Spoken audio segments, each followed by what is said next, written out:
Good evening. Right now, we are still in a pause mode. We will be starting the webinar at 6 o'clock. Dee will be doing her presentation first. So upon the completion of what I'm saying, I'll go back to muting everybody. Thank you for joining us. We will be taking the first session for approximately an hour and 50 minutes. There'll be a 20-minute break between Dee's presentation and then the second presentation, which will start at about 8:15. Thank you, and we will take questions. If anybody has questions, you can either wait till the end of the presentation or send a text message through chat. Thank you. We'll be back.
Good evening, everybody. Thank you for attending the first virtual seminar of Southern New Jersey ASHI. The first presentation is going to be marketing according to New Jersey home inspection law and regulations. Dee Goldstein will be doing the first presentation. This will last approximately 1 hour and 50 minutes. We will have a break between that period of time, which would be 7:45 and approximately 8:15, of which we will do the second portion of the virtual seminar. This is the first of 2 virtual seminars. The next one will be held next Wednesday night, also at 6 o'clock. We thank all of you for registering for this seminar.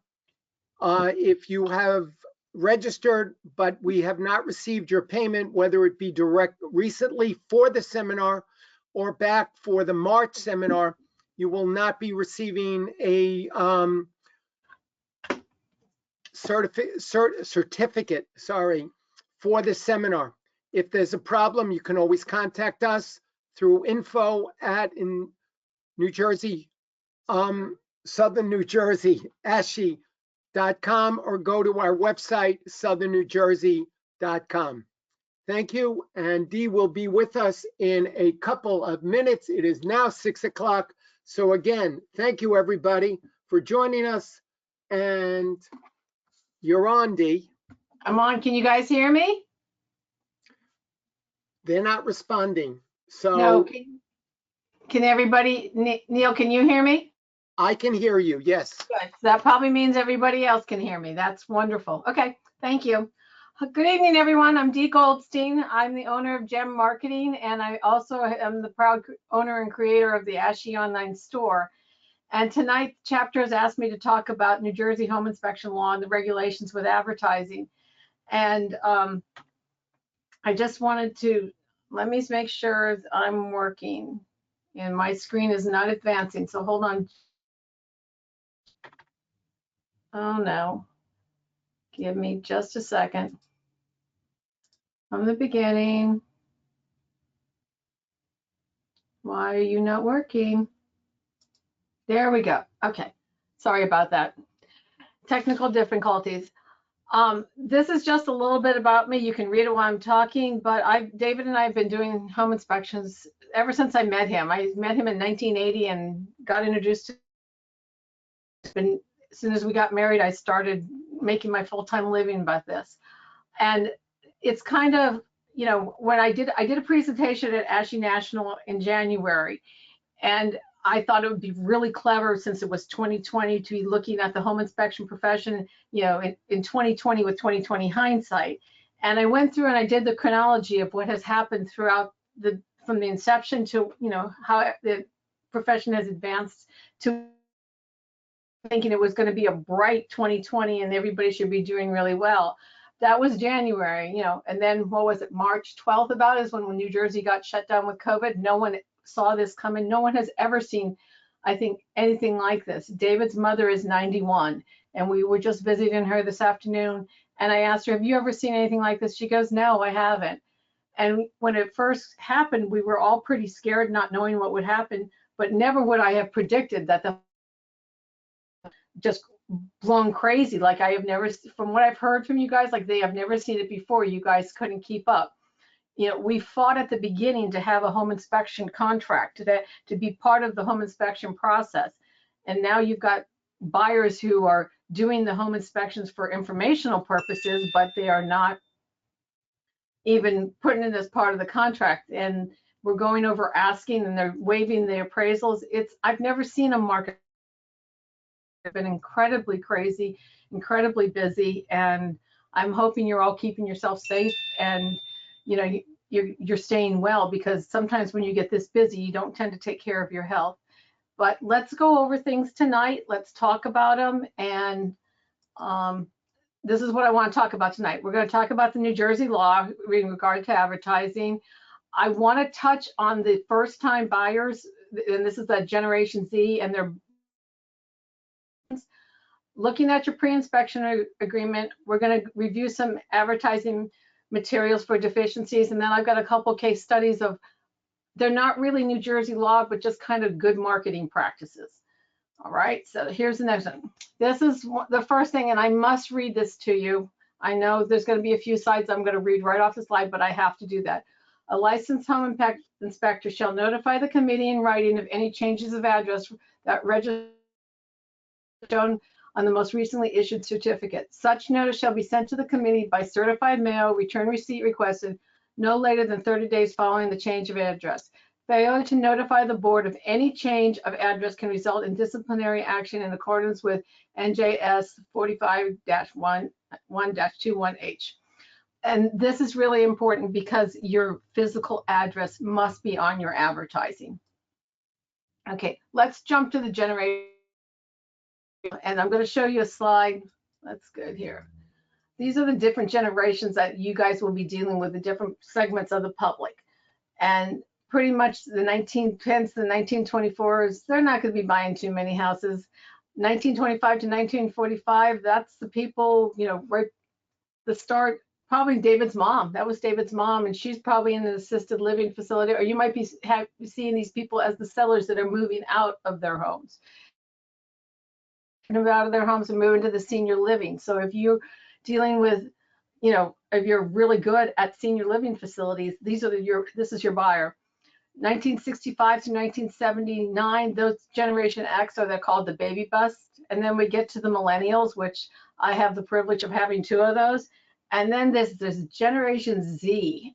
This is my youngest son, and I would swear between my 2 older ones and my 2 younger ones, I couldn't him, but I'm going to go over a few things. Their buying patterns and the way they think, and these are going to be these are the new first-time buyers, and you need to know what the way they think and what they do. And I just skipped a slide.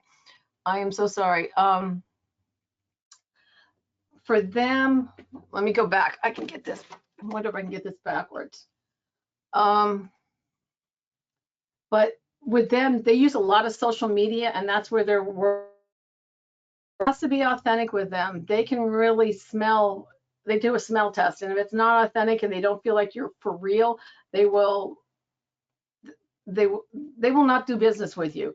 And they don't really use Facebook for anything but research. They are using Snapchat, Instagram, that's their social media of choice. And they do a lot of YouTube. If you want to get to a Zier, you need to say it in a video. Generation ever. Selfies are important to them. There are more pictures of these kids up online. They're probably not in print, but they're up there online, and there's a whole photo gallery of them up online. And you have to invite them into your life on their page and everything. How they spend money. They have influence over decision making. They have 44 billion with a B of buying power and 600 family spending. So these young kids that are, you know, moving up, like even if they're only like in their teens and their early 20s, they are affecting their parents' buying values too. So you've got a family they're buying their first time home, but mom and dad are moving on to an adult community or a senior living facility. They have a lot of influence, and they tend to listen to them. And they challenge your parents. They challenge you with what the price is, and they're very good shoppers. Kind of information on the internet. You want to know what something's costing? First thing you're going to do is probably run to Amazon to see if you can find it there and it's cheaper, and then people will buy according to that. Oh, my thing is skipping. They're global concerners. Most of these people will start small businesses than any other previous generation, and they're willing to put their money where their hearts are. If you've got a cause or they've got a cause, they will spend a lot of money if you like I'm a breast cancer survivor, so I just celebrated my 12th anniversary, and my son will buy me a breast cancer t-shirt that he can't afford, but to him that's his mom, so he will spend that kind of money. And right now, so if you have a cause, and I know this is November and it is Vets Month, so any of our people who are out there that have served, thank you for Thank you enough. And these young people also want to work with companies that are socially responsible. So they're very concerned about how you're going to affect the economy. It's just things to think about as you talk to them. You need to change your pitch as you're talking to these young people. For them, say it in a video. I know some home inspectors are very good about shooting a video. A Generation Z will love that. And remember, brief TikTok, it's a short little thing, 8 seconds, that's all they need. Make sure your website is on, your mission statement is on your website and it's real. And they have high expectations, and they also like to have a lot of fun. That's why these videos are going on, and quick little snippets of things like that. Okay, now we're going to go to pre-inspection agreements and how they affect your marketing. Your pre-inspection agreement is probably your best marketing tool if you use it that way. But there are certain things that must be on them. And I'm just going to go over this really quick. Make sure you have the full name and address of your client. And if you have a husband and wife, make sure both of them are on there. Whoever is buying the house, those names need to be on that pre-inspection agreement. If there are 3 people buying the house, I don't care who is writing the check for the home inspection. It's whose name is going to be on the deed, really the deed of the house, not even so much the mortgage, because sometimes you can have different people on the mortgage. That's whose name needs to be in there. The address of the house, and make sure you have the proper street, avenue. I just had to have my homeowner's insurance redone because they put down my street as a road, not a drive. And when we went to the bank, they kicked it back. So make sure you've got that piece of information right, and the date and as far as the address of the home to be inspected to, make sure that it's the right city, town, township. You know, there are mailing addresses in New Jersey, and make sure you've got the right township on it. If you can look at this, this is just a blank one of David's, but it's got his home inspector license number right here. This is pre-printed in here. And just, we have to make sure that we get the client's name and then have him sign. David and I were having a discussion about today. However, your license is issued, your name, David's first name is William. He always signs his name William W. David Goldstein. He's done that since he was a kid. But I don't think you would be challenged on this in court, but I would make sure that you sign your name. If you go by your middle name, I would make sure you try to put the W. David or William David on there, just because that's you. Okay, so does this comply? Look very carefully at this. You've got an agreement, and so we've got the person's name right here. And then this is the husband's first name and last name, and I blanked out the last name. This is how much it cost, and this is the address right here. And then the parties, I'm not familiar with their thing. Not valid in the state of New Jersey one.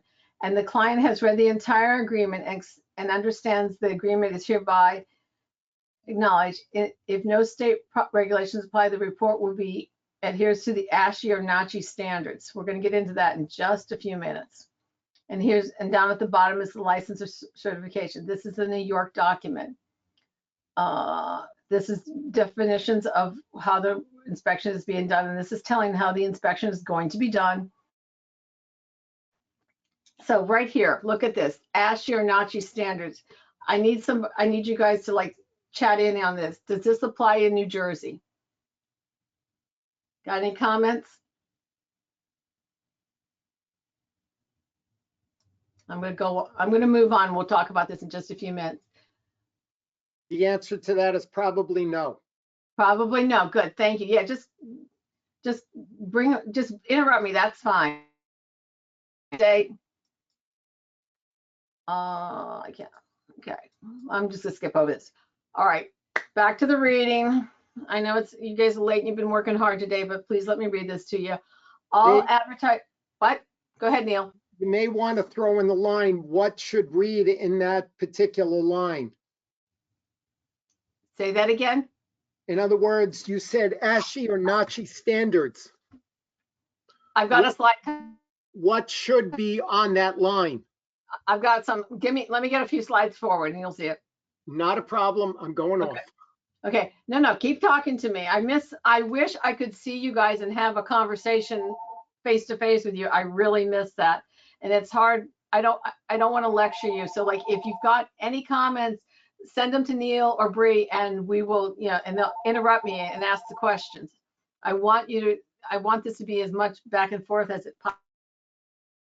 Okay, all advertising records shall be retained for a period of 1 year from the date of the advertisement. A home inspector whose name, business address, or license number appears or is mentioned in any advertisement shall be presumed to have caused, permitted, or approved the advertising and shall be personally responsible for its content. So that means you can't say I didn't know. Okay, so what's the proper wording to put your home inspector material? Can I get any comments on that? And I'll wait.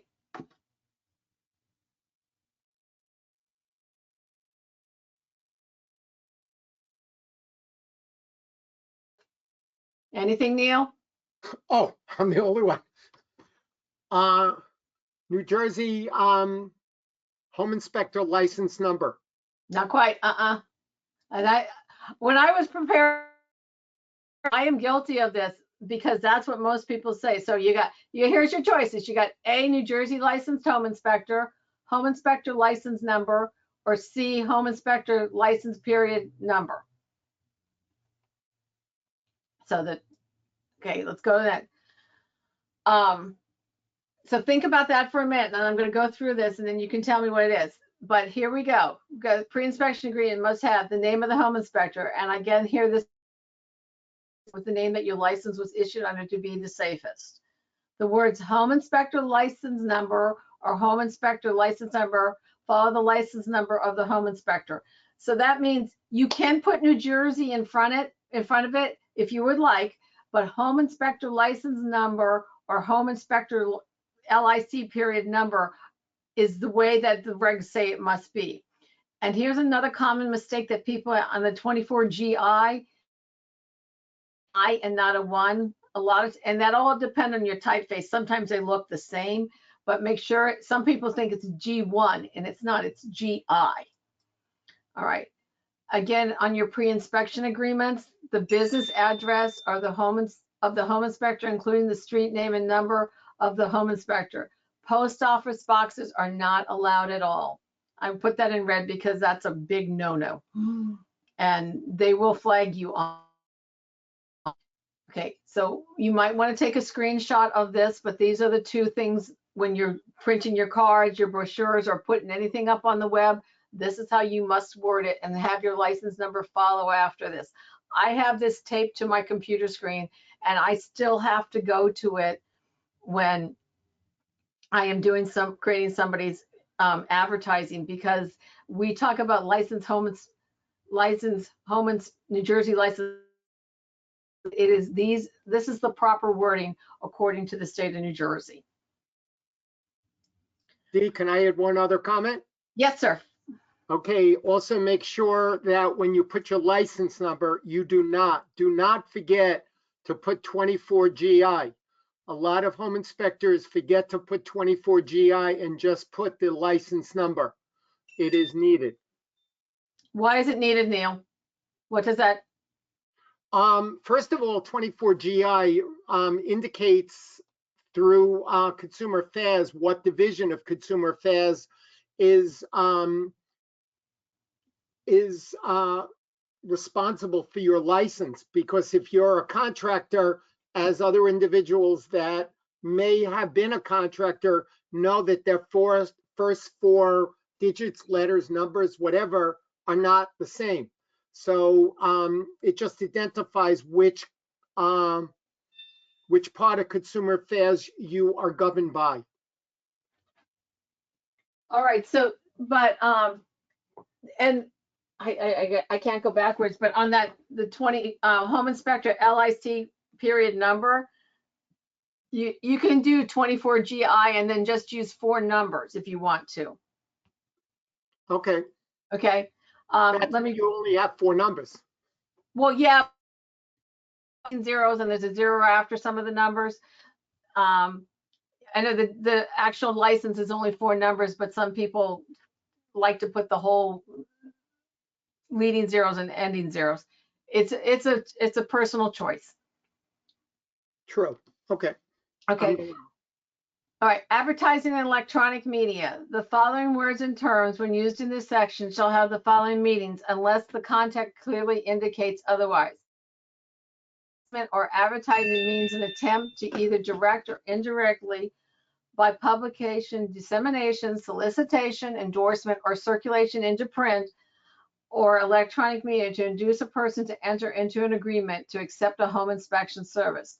Electronic media includes, but not limited to, radio, television, telephone, facsimile machines, if you people still have, anybody still has them, a computer, or the internet. So that means be careful how you do this, and make sure if you're working, especially with radio or television, that they understand the ramifications of this. The following words and terms, when used in this section, shall have the following meanings unless the content clearly indicates otherwise. Print media means newspaper, magazines, periodicals, professional journals, telephone directories, circulars, handbills, flyers, or other publications to the content means to the printed word. All radio, television, and advertising by home inspectors shall include a name, a license number of the home inspector. And some of this you might think isn't important anymore, but what I'm finding is when the COVID happened, I've got a lot of things going back to print. It's funny. It's, you know, I know there's a lot out there on the internet, but I've seen a resurgence of people sending postcards and actually mailing stuff again, and maybe sometimes mailing a gift. So, and so when you're kind of thinking that print media has gone away, it's kind of coming back a little bit. It's what is old is new again. And I think we're going to see a lot of it in the next year, just trying to get something, people, since we're not able to see people face to face and contact it. When you put something printed in somebody's hand, you're invoking it. It sends another message to your brain. And I think people are just trying to connect in any way possible. Okay, let's go to B. All radio and television advertising by home inspectors shall include the name and license number of that home inspector. Again, just be really careful you get that license number on there correctly. And if you're putting something in print, your address is also supposed to be on there. It doesn't have to be really big, but put it on there. Excuse me. Inspector other than the advertising referred to in B above shall include the name of the home inspector, and again the words home inspector license number or home inspector LIC period number followed by the license number of the home inspector, which may either be the entire GI number, for example, and so here it is, the 24 there, or the GI followed by the license 3 or 4 digits license number. But Neil, you said the 24 needs to be in there? Neil, you there? Yes, I'm here. Okay, so look at this bottom here of number 2. For example, it just says GI and the 4 numbers. Right. It doesn't have the 24 there, but yours, does the 24 designate home inspectors?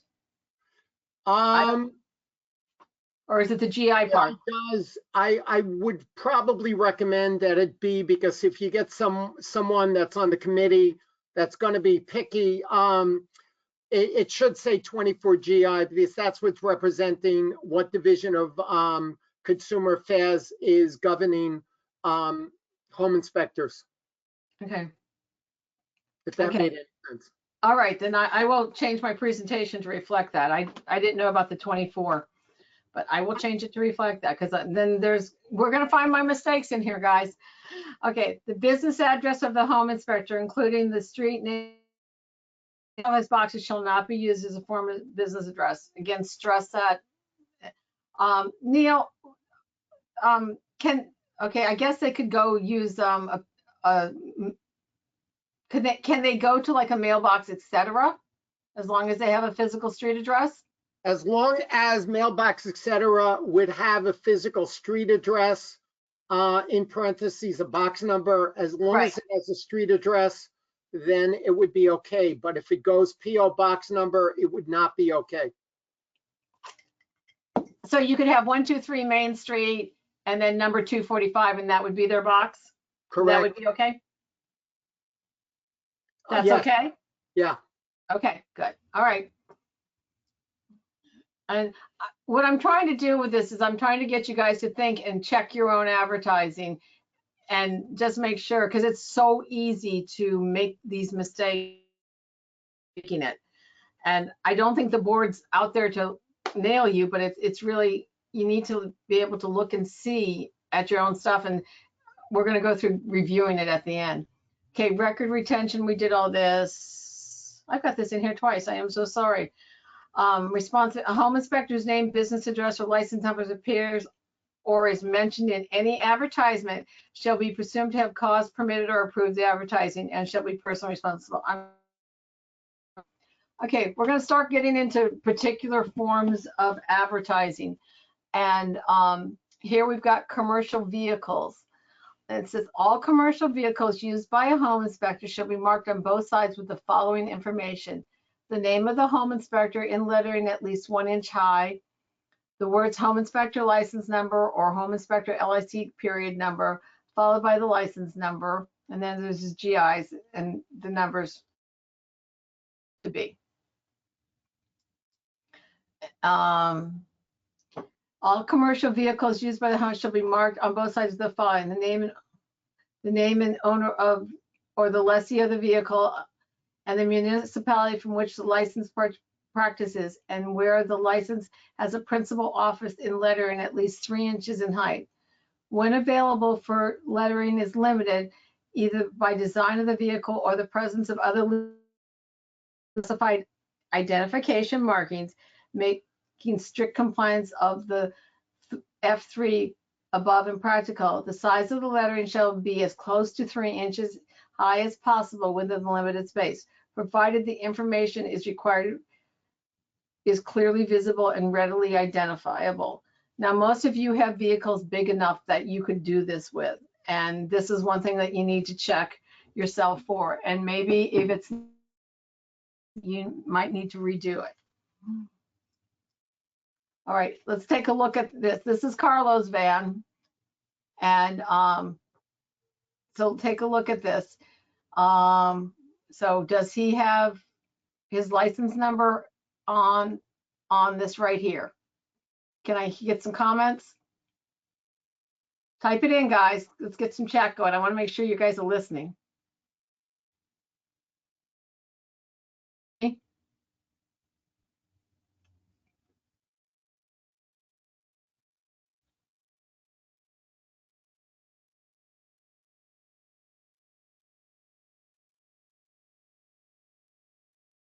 Neil, are you getting any comments? The answer, no.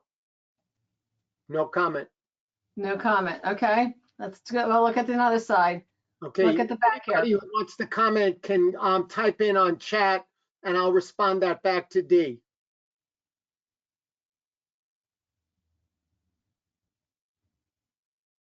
Okay, here's the back of the van. Here's the, okay, that was Carlo's first vehicle. He had that done probably 10 years ago. Here's his second vehicle. Now this is his truck. And if you look, it's kind of hard right down here. It's not really bold, but it is on here. So is he in compliance? Yes or no?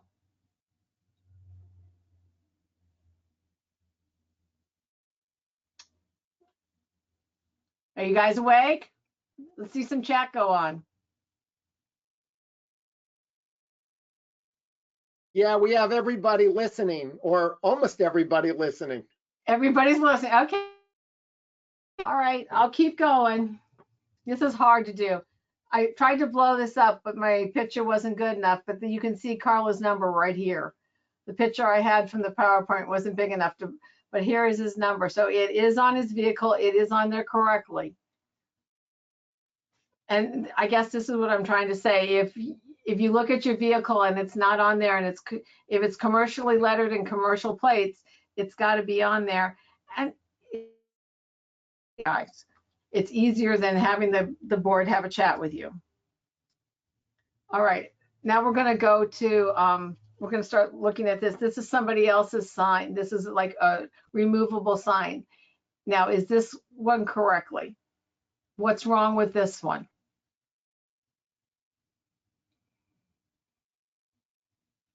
Can somebody please type into the chat?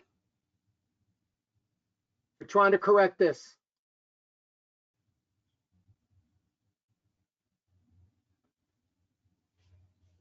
Can you guys see my mouse moving around, or is that just mine? You probably can't. If you look at the license number, it's just the license number. It doesn't say home inspector license number. And this is a New York license, but it doesn't say, to be in compliance in New Jersey, it would have to say home inspector license number correctly. And it would also need the inspector's name on it. Okay, gosh, I skipped over one. All right, here's another thing. Neil, I need to ask you a question because I didn't know the answer to this. The placard and the ID cards, what are you guys what is the board issuing these days? Is it just the ID card? Good question. That I don't have an answer for. I could get the answer next week, Okay, but at the current moment, I don't know what the board is issuing. okay. Well, this is if you don't have your car commercially, no identification on it. All home inspectors who utilize a non-commercial vehicle during the performance of a home inspection shall display on their dashboard of the vehicle a placard issued by the division inspector, the inspector's license number, and the name of the home inspection business. Now, I would say this needs to live in your glove compartment, and when you're out doing an inspection, just throw it on the dash. And I know when when the licensing first started, this was his license that was issued. And he's got a non-commercial vehicle. And so this lives in his glove compartment. Do an inspection, he just tosses it on the dash. And that's, if you're not gonna have your vehicle or your car lettered, this is the easiest way to stay in compliance. Because it has William David Goldstein, his inspector number, and the name of his company. Now, this is an oldie but goodie, because like, look at his hair, it was black back then. This is when you used to send in a passport folder and the ID was part the bottom of your chin, and then they had to take off top of your head. But it says W. David Goldstein. It really probably, his other license said William David Goldstein. I don't know why this W. David Goldstein went in there. And then here's his home inspection license number. I'm sure the IDs look different than this now, because this is, when did this law go into effect? In 2001, I think. I'm sure the IDs look much different than this, but this is the only ID that David's ever had. If one of you would send me a copy of one of yours, I'd really appreciate it so I could update it. Okay, we're going to go to G now. All business correspondence and stationery, such as letterhead, business cards, pre-inspection agreements, and home inspection reports of the home inspector shall display the name of the home inspector, the words home inspector license number or home inspection license, followed by the license number of the home GI number, for example, and then that's the way to display it there, or GI, followed by the licensing 3 or 4 digit number, for example. And Neil is saying we should put the 24 GI on there and then the 3 or 4 digits. The business address of the home inspector, including the street name and number of the home inspector. The post office box shall not be used on any form of address. Okay, so now we're going to start looking at actual examples and what had to change when licensing came in. Now, this is David's card when licensing first came, right before when licensing came out, and then we had to change it.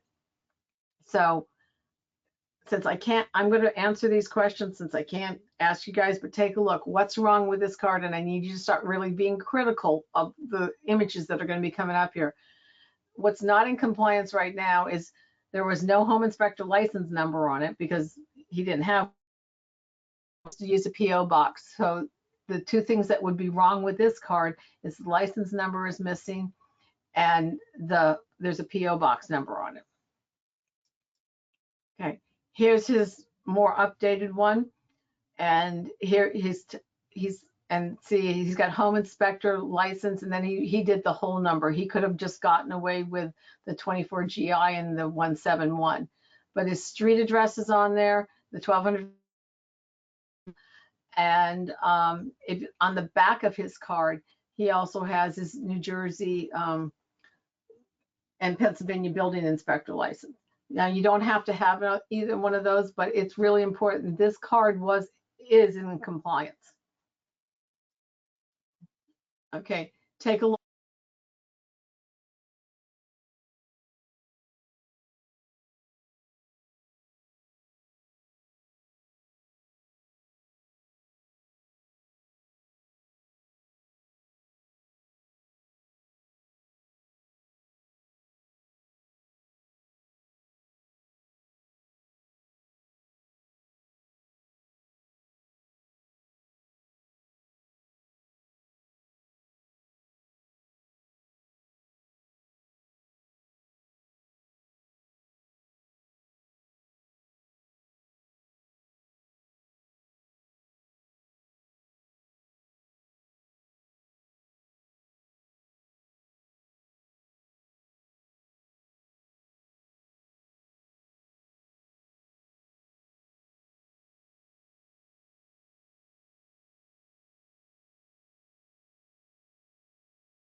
Guys, we're having a technical problem. If D hears me, hold on 1 minute. You may not be hearing D. Hold on, we're correcting it at this end. Click it off.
As I've said, hold on 1 minute. We're trying, we have a technical problem at this end as the admin.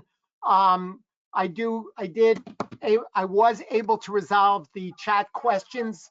I can't see those now, but by doing that, we accidentally kicked D off. So D will be back with us. We will be back on in a couple of minutes. Bear with us. Thank you very much. We'll speak to you shortly.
Current slide.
All right, you're back.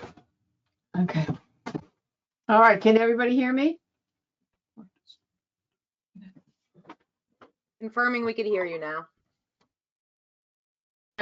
Okay. All right, getting back on, I skipped a screen, so I need you to please take a look and pretend that that line up top is not there. When the licensing first came out, this was David's letterhead, and it had the PO box on it. It was PO Box 747, Princeton Junction, New Jersey 08550. And when the law started, he was no longer allowed to use that.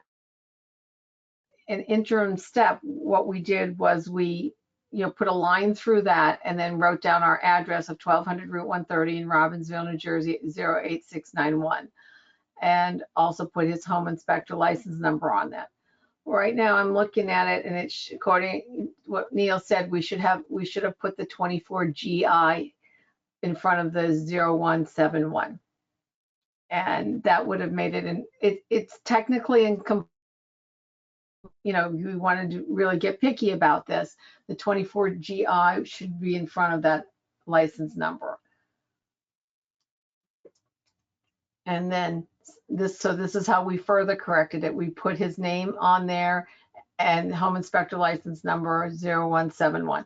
And what we did was we pre-printed them like this, so we knew we were in compliant at all times. We didn't want to have to say, oh, I forgot to put it on, because that could happen. Leave these things to chance. If you're going to put them on there, print them on there and leave it as a constant on there. What we did was just take the letterhead and we ran it through the printer, the laser printer, and just printed it with this 1200 Route 130 on it. And that's one way to get in compliance right away. If you are out of compliance, fix the mistake and pre-print it on there. All right, so we're going to move on next. Now, this is a building, and he was a member of New Jersey Alfie. Bill was a wonderful, wonderful home inspector, great instructor. He used to sit at our school, and if a student was struggling, you'd have lunch with Bill, and he would stay and go over things with you. Now, if you look at this card, I'm pretty sure, okay, so Bill's on there. He's the New Jersey Home, and look at this. This was a real common mistake in the beginning. It's New Jersey Home Inspection. And when I was first pulling all these samples out, I can't tell you how many times it was New Jersey Home Inspection license number. It's not inspection, it's inspector. Everything else is perfect on this card except that. And I think that what the board would probably do is just ask you to correct that, reprint them. And reprinting business cards is not expensive. So to stay in compliance, we just would have had to change inspection, and he would have been in full compliance. Okay, here's another card. So we've got our address, and we've got unit D3 in Cliffwood, New Jersey. New Jersey license number. It's the numbers written correctly. It's got the leading zeros and the trailing zeros, but it's not New Jersey. It's his New Jersey license, and people will say your New Jersey license. It's your New Jersey. So he really needs to put home inspector license number on here to have this in compliance. And then this is just the back of his card. Printing on the back of a business card is probably the cheapest, fastest form of advertising ever.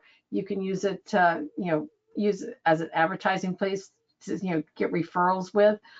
And it costs about 20 bucks. So please do yourself a favor and use the back of that card wisely. Basic black and white card. And this was Todd's. It's home inspector license number. Here's his address, telephone number, total compliance. Okay, here's another one. Let's see what Dan's card. And then again, I did this card. So I do apologize because I didn't know the difference between home inspection and home inspector. And then he's got the GI in front of it. And he really would have only had to put 0860 on there.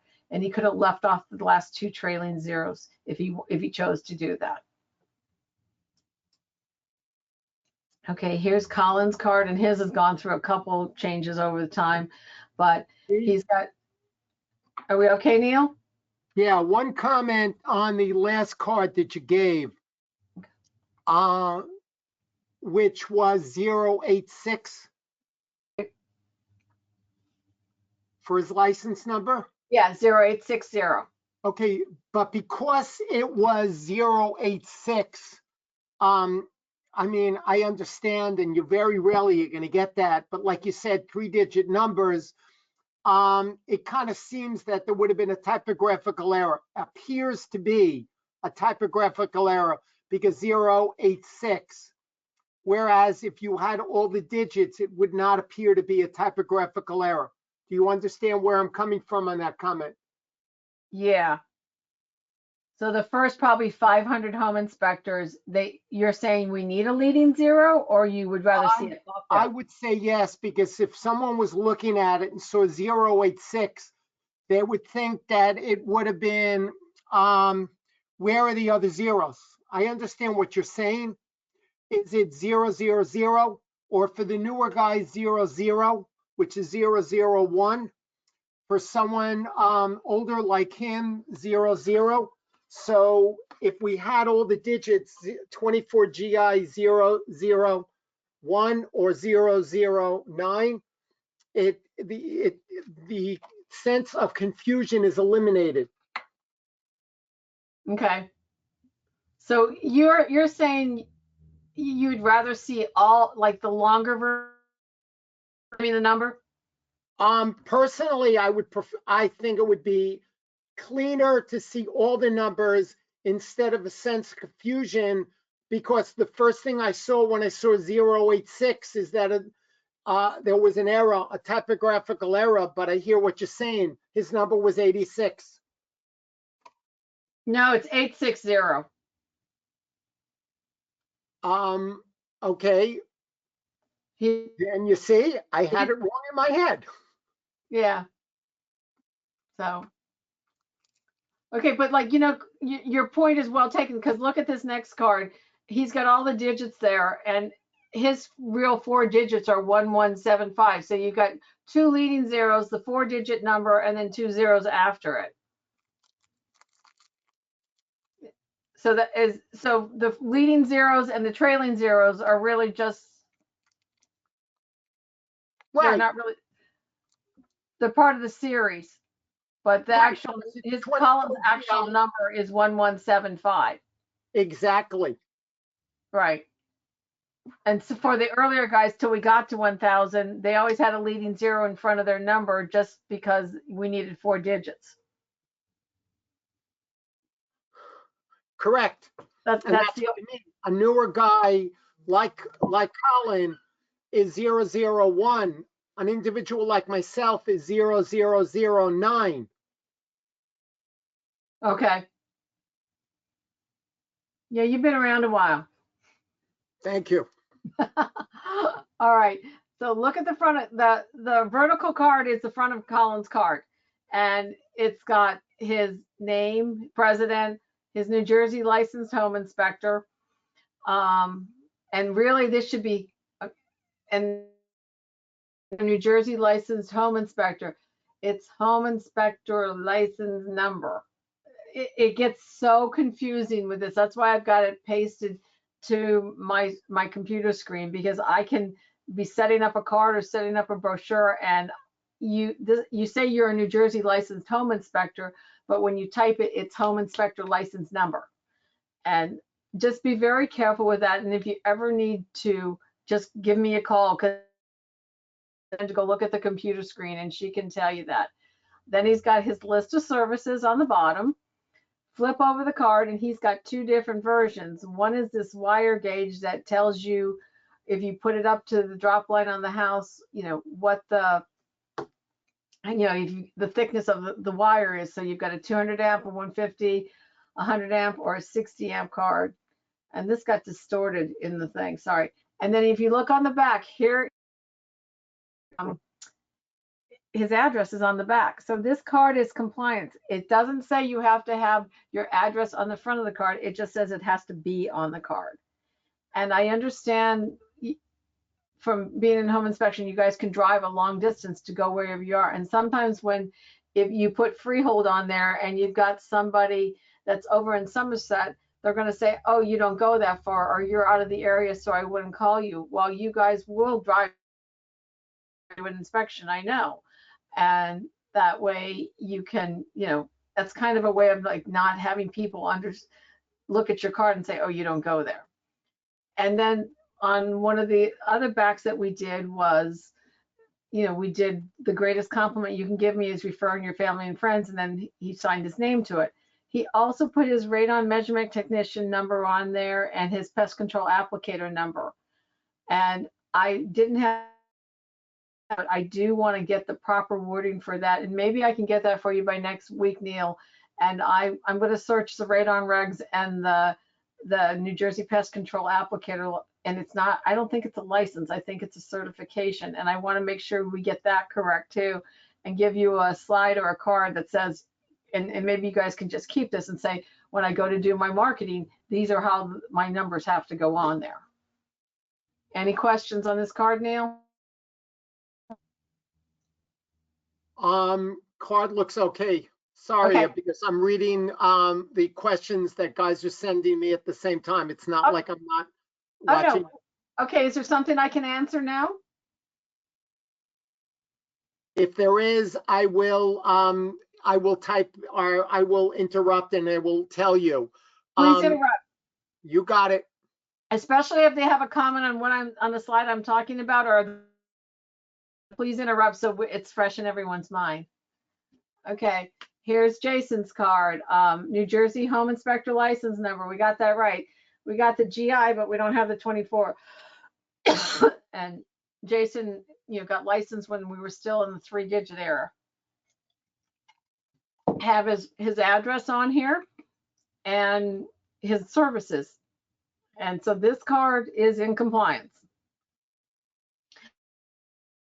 Okay. Next, we have White House home inspections. Now this one's in compliance, but it's a little tricky because it might be he's up in Pittstown, New Jersey. He has a PO Box 87, but he also has his physical street address on here. And I don't know why they have both. Some smaller towns in New Jersey, they only have PO boxes, but as long as your physical street address, you're in compliance. And do we have his home? His license number is not on here. Wow. Oh, there it is. I'm sorry. It's so tiny down at the bottom. New Jersey home inspector license, and then the 24 GI 05120. We could have left off that last 0. But, and it's, again, it's home inspection license number. It should be home inspector. Make sure it says. Any questions? Okay, I'm going to go on to the next one. Here's William Chow, and he's got several licenses. Again, here's his home inspector license number. He's got his termite inspection license and his radon testing license. Again, I will get this for you and make sure we are in compliance. He's got his address Timber Hill Drive, East Hanover, New Jersey, 07936. And I'm just looking, other than that, home inspector license number, he is good. Okay, Paul. And then, so Paul, it's New Jersey licensed home inspection. It should be inspector, but the 24 GI is right. And then his radon measurement technician is on here. And then we have his, with the exception of the word inspection, he is in compliance. You guys, if you don't have your cards, you should pull them out right now and be looking at your card to see if your card is in compliance while I'm going through all of these.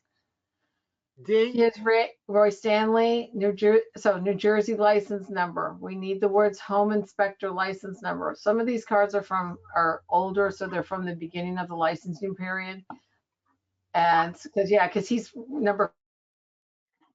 Roy is one of the first ones that ever got licensed. Because Neil, didn't we start at 500? for what? The licensing numbers. I don't think there was an 01. I think the first license number is 500. Could have been, but that's a question I don't know, but I was gonna ask another question. Sure. The question is since you're going to follow up, on the card, is MET, after the radon technician license, is MET needed prior to the, license number? I don't know. That's what I want to pull their regs. I was trying to do this, going to do this today, but it started at one. Oh, David just told me the license number started at 100. I will find that answer and have it for you for next week when you guys are doing the second section of this. I will find out what is required.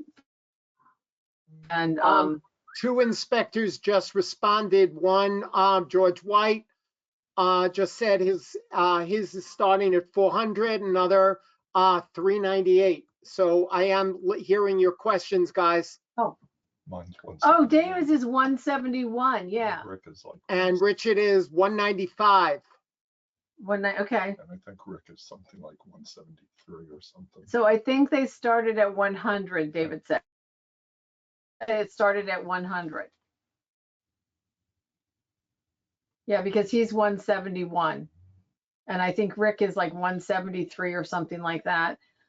So we're getting a lot of inspectors there. I mean, when the first go around happened, I think we had like about 700 licensed inspectors in the state of New Jersey when the first licensing, got to its first cycle. But okay, so to correct, you can put New Jersey on there if you would like. It's not necessary. And then home inspector license, and then the 24 GI. And his address is on here, so he is in compliance. Oh crap, I went past too fast. Okay, here's Wayne's number, and his is New Jersey home inspector, licensed home inspector, New Jersey license. We should have just put New Jersey home inspector license. I've got licensed on there twice and it doesn't need to be there. And then he's one of the ones that decided to print on the back of his card. He has these notes, and that's another good thing to do on the back of your card, is just have a thing that says notes on it, and people can take notes, or you can write your cell phone number on there, or you can write something that they have to do, or they can write somebody else's number if you referred somebody to them or suggested something. You can turn over your card and put that person's telephone number on it, and it's a reason for them to keep your card. And his address is on the back. So that means he is in compliance with his address, and he has his home inspector license number on there. It's just the wording's a little discombobulated, but it's there. And we'll correct this when we reprint the card. Okay, this is an early on card, but I just like this card. And it says New Jersey HI license number. The general public doesn't know what HI is. It's home, and so this should be home inspector license number. He was also licensed in Connecticut, but again, he does have his address on here. He's got all his information on here. He is since retired, but this card word home inspector for it to be in compliance. And we already went through this on the yard sign. And then now we're going to start going to brochures. Now this is David's from very long ago, because look at that dark-haired guy on there. Most of you probably don't realize he had dark hair at one point. But this is totally not in compliance. We got W. David Goldstein. There is, and this is a very, very, he doesn't have his home inspector license number on it because it didn't exist then. And he also doesn't have his address on here. Okay, this is Bob Mahoney. This is his card. And let's see, we got home inspector license number. We got the 24 GI in there. And his number is 433. So he has a leading 0 in front of that. This is on there. So this card is in compliance. He has a very funny story too, and I don't have it in here, but when we reprinted these cards, always when you get your order of business cards, check it, because what happened was on the reprint, we took this card, I think it was on the 3rd reprint for this, and there was a glitch. The printers have gotten so automated that that night the settings went wrong on the printer, and it zoomed in towards inspection and compliance. He got a box of 1,000 cards that said inspection and compliance, and somehow it made it out of the quality control in there. Luckily, he had cards and he laughed about it. I was grateful this wasn't, a first-time customer, but always check your printing and make sure it's right when you get it, because things happen, and computerization of the print world is wonderful, but I've seen some really crazy stuff happen because of that. And here we've got down here in the bottom right-hand corner, New Jersey Home Inspector license number. We've got his telephone numbers, and I think, and here's on the center panel down by the logo, you see his address. So again, this brochure is in compliance. Any questions? So again, on your brochures, it's the same thing. You have address and your home inspector license number somewhere, and your name. Make sure you have your name on it somewhere. Oh, darn it. I don't know if there's a way to go backward. All right, so this is the Mira's. This is Brian and Brandon Mira's brochures. The one on the right was done a long time ago. And this is back before the day of full color printing. And then when we redesigned the brochures, we went to the green version. And than one version of this, but if you look here, it says New Jersey license on the white version, and New Jersey licensed home inspector, building inspector, and his certification for radon, and he was ASHI certified. And so we got Brian, and then we've got Brandon, and then here's the back of it, and this is where their license numbers are. They probably, when I think about it, maybe we should have put their license numbers, with their name, but they are on there, and so they are technically in compliance. If you look at the white brochure, this is when Brian was on his own and before Brandon went to school and became an inspector, because if you look on the left on the green version with the license number, is the top one is Brian's, he's number 156, and Brandon is number 492. And they have since expanded and grown a wonderful business since then. Okay. Stanley, we did his business card earlier. Excuse me, but if you look in the center panel here, it's got Todd Royce Stanley, New Jersey licensed home inspectors. He's got his ASHI number, and then he's got his HI inspection number. This should be home inspector license number. Again, that would take it in compliance. Excuse me a minute. And I would take a look at the New Jersey DEP for you next week and make sure you guys have one screen with how your home inspector license number should read, how your DEP number should read, and how, if your termite, if you have a WDI number, how that should read too. But his address is down at the bottom of that center panel, and his telephone number is there. So we've got a name, home inspector license number, and address. So again, we are in compliance. All right, we're getting on to more advertising, and this is a ad specialty. This is one of Neil's. And so he has got his name, and then you've got telephone number, website, address, and then home inspector license number. And it's beautiful. I mean, it's like right exactly the way it should be. He slipped his business card in there. It says Neil Kipnis, and then his home inspector. And if you saw his card, you would see that that's in compliance also. And again, this is just, it's a little tab, little ad specialty that has like different kind of little post-it tabs in it that you can like tear them off and tag things with.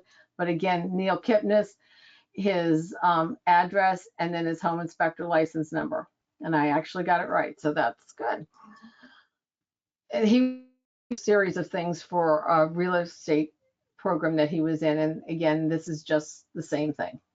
And it's all there. And this is really, when you're doing your branding, this is really important that you stay consistent with that. His logo's on it, his name is on it, telephone, website, address, and his home inspector license number. That's all the information people need. And you can get that printed on almost anything.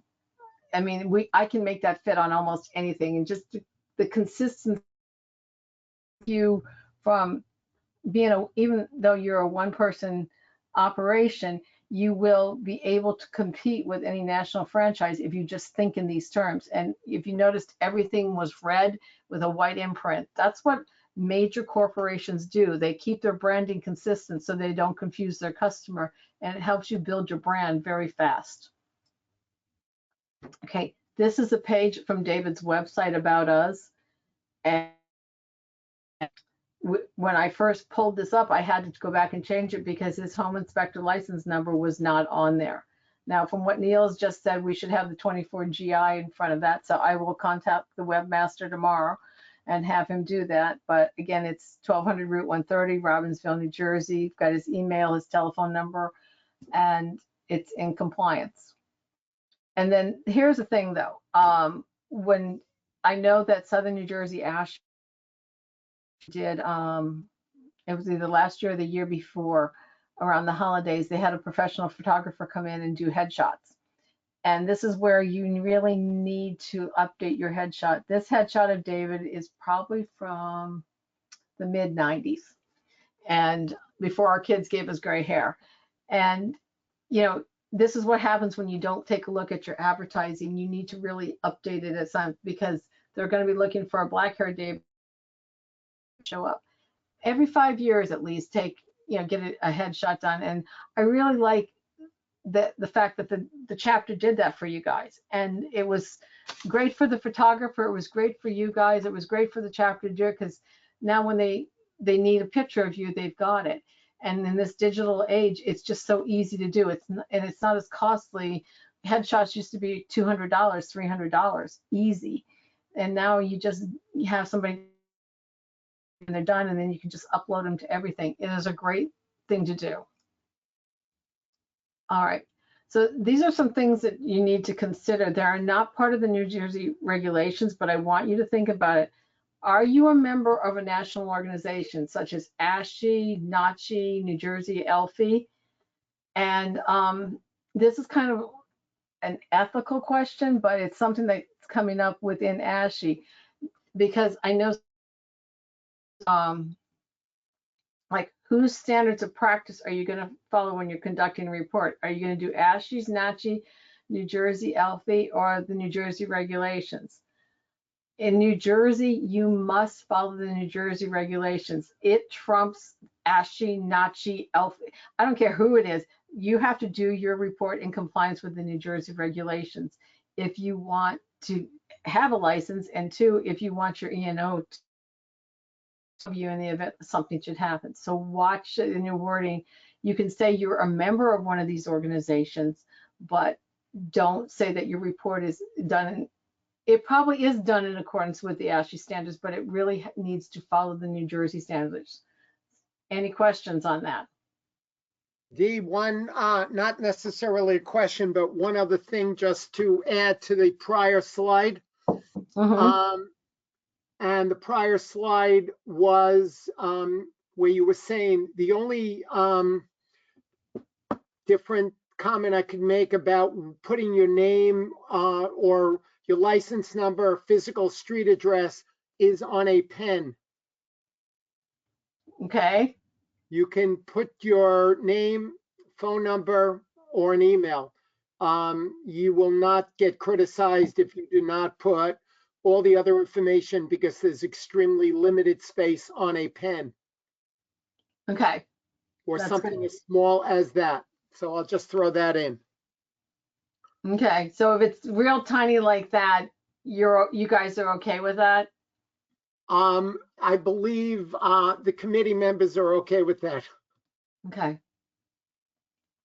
So, yeah, because there's no way I could get a home inspector license number on a pen and have anything else, because usually on a pen, if I have a 1/4 inch high to work with, it's a lot.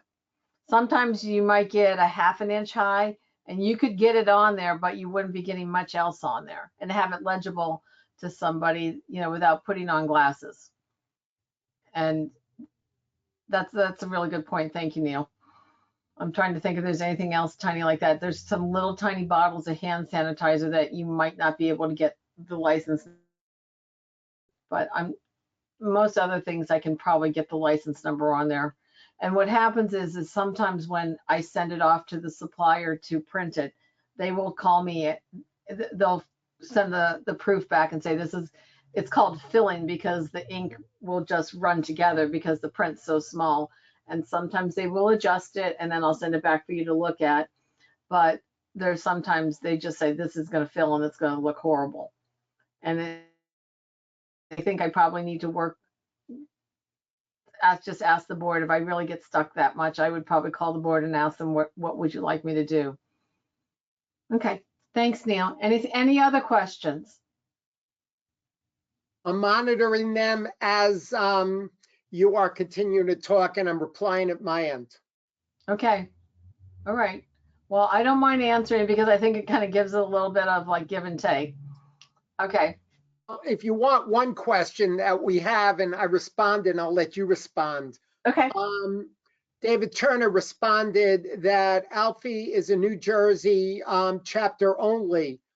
So maybe you want to put some more input into that, not only for him, but to other members that may belong to Alfie.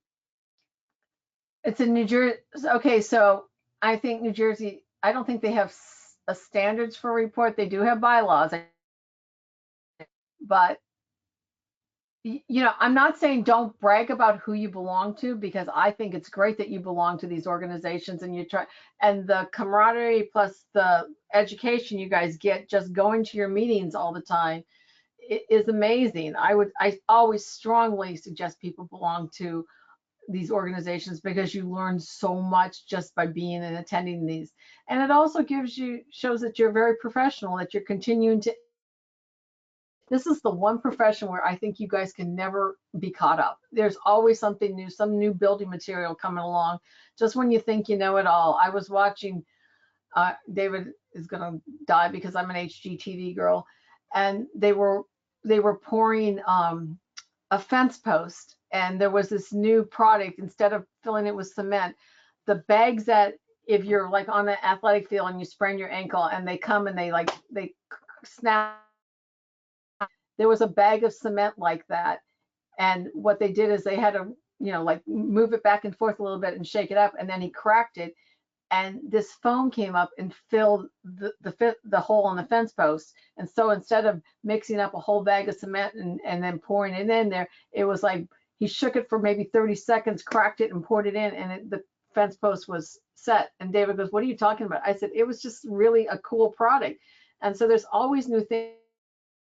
I think if you don't go to these meetings and don't go to these webinars, you're never going to keep up and keep current, and you'll be out on an inspection and you don't know. And that's the other thing about being in an organization, is that you can call people or you can put something up on your chat boards and say, "What is this? Have you guys seen this?" Or, take a picture and call me or call David and I'll make sure he takes a look at it.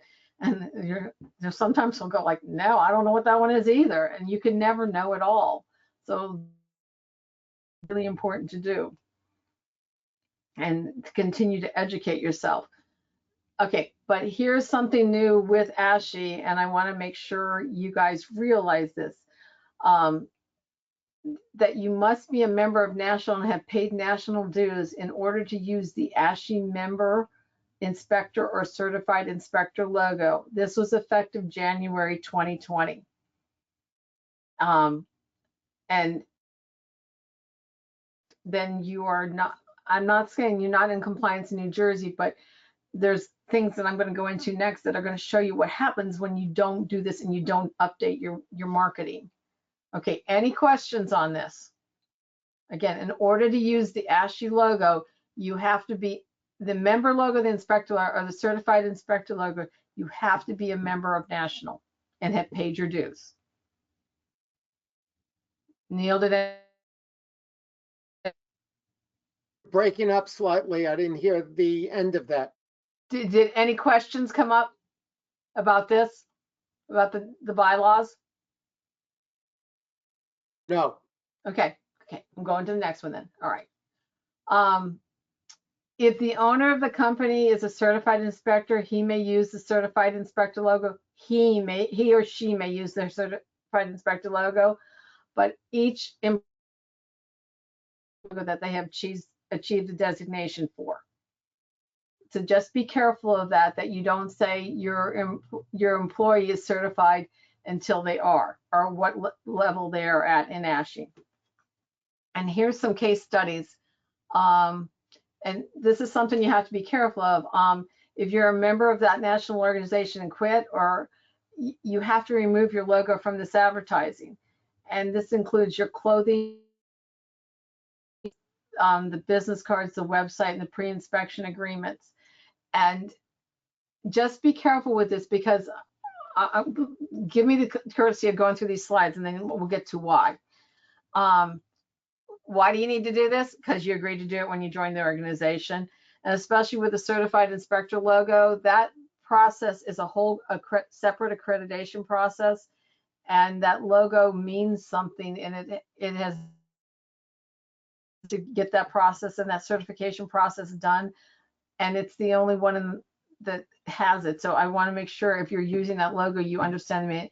And another thing about, if you quit the organization and you're no longer a member, but you continue to advertise that way, the honesty, the credibility, and to prevent misrepresentation to your customers is huge. There's an article on the myself. So you're going to say it's too expensive to reprint and it's a hassle. Yes, it's a hassle, because you're going to have to go through everything you have and see what's on it. But I did a quick cost analysis of what it would cost. Your clothing, if you did 5 new shirts and a jacket, I'm telling you, like $250. Vehicle signage to remove the logo, maybe 100. If you've got that wrap, they can probably put something over it. I don't know if they could cut out the wrap, or maybe it would just be easy to put something over it. Signs, you can do signs for like $70 a set. So you know, you can't even say that that's too expensive. Brochures, you can print 2,000 full color brochures for $200. Business cards are about $69. The website, you can do it yourself, or you pay someone else to do it. If you're going to pay your webmaster to do it, it's about $100. And your pre-inspection agreement, press the delete key. That one costs you nothing. You just go in and edit it. That's $719. That's one home inspection, wood destroying insect and radon test. So that's about 4 hours a year at a time to prevent the following 2 case studies that we're about ready to talk about. Oh no, I got to find out how to get back. I skipped it. Here's case study number 2. Joe Dendler from Claims Assist. He did this paper. If you go to Claims Assist and read on his website too, there was a guy who had purchased a home inspection firm. The original owner was had a national affiliation, and the website reflected that. The new owner got in there and was not affiliated with anybody. Now, now that the first owner is gone, and the business member is not associated with a national organization, people are up, they're looking, saying, okay, you're either an ASHI member, a NACHI member, or an ALFI member, and the new owner isn't. So something came up, he got sued, and the attorney was smart enough to go and look that up and find out that he wasn't a member. And here's what happens is it goes from a home inspection case to maybe a misrepresentation, and you can bring fraud into it. And that's where you don't want to go, because that becomes, it's just too expensive. They can get you for triple damages because of the fraud. And that's, you know, what happened with one of his cases. And Joe they ended up settling the case when he maybe had been able to claim it was just a home inspection matter, but because he probably could have gotten him out of it, but because of the misrepresentation on the website, he couldn't get him out of it, and they had this payoff on the case. Okay, any questions on this? Okay, I don't know if I can get this back up. I'm trying to get the first slide back up. There we go. All right, thank you, David. Okay. Okay, here's the first one. You read along with this while I try to surmise it for you. He was in a litigation matter. Use of the logo was State-Based Home Inspector Association report in his contract. It lapsed several years ago. And again, this is where discovery comes in. And in the age of the internet, you can go out there and just find anything. If you want to find out if you're a licensed home inspector, all you got to do is go on to the, you know, the state website and search for the home inspector. I mean, I can do this. I do this several times. When ASHI comes along, I will go through and check their status before I can put anything on any of their materials. And so in this day, you find out who is licensed, who's a member here of this organization. And then again, it's your credibility issue that's coming up here. If you're not being careful about this, and people think you're lying about being a member of this organization, whether it was intentional or you just forgot to update your brochures in your website, it's enough to give the lawyer ammunition to go after you. And in this first case, the guy didn't have insurance and his client went bankrupt. I know home inspectors that lost their businesses because of this. And it's a really sad case when you watch somebody with 20, 30 years of experience lose their business because they made a mistake like this. I've watched it happen, and it's really scary. And I got to tell you, this local guys, and I was really proud of all the home inspectors, how they came and rallied around them. I don't know again. All right, let me see if I can. Oh, wait a minute. To the page down. I'm stuck again. Hold on. Page up. I did. Oh, my screen just locked up. Let me hold.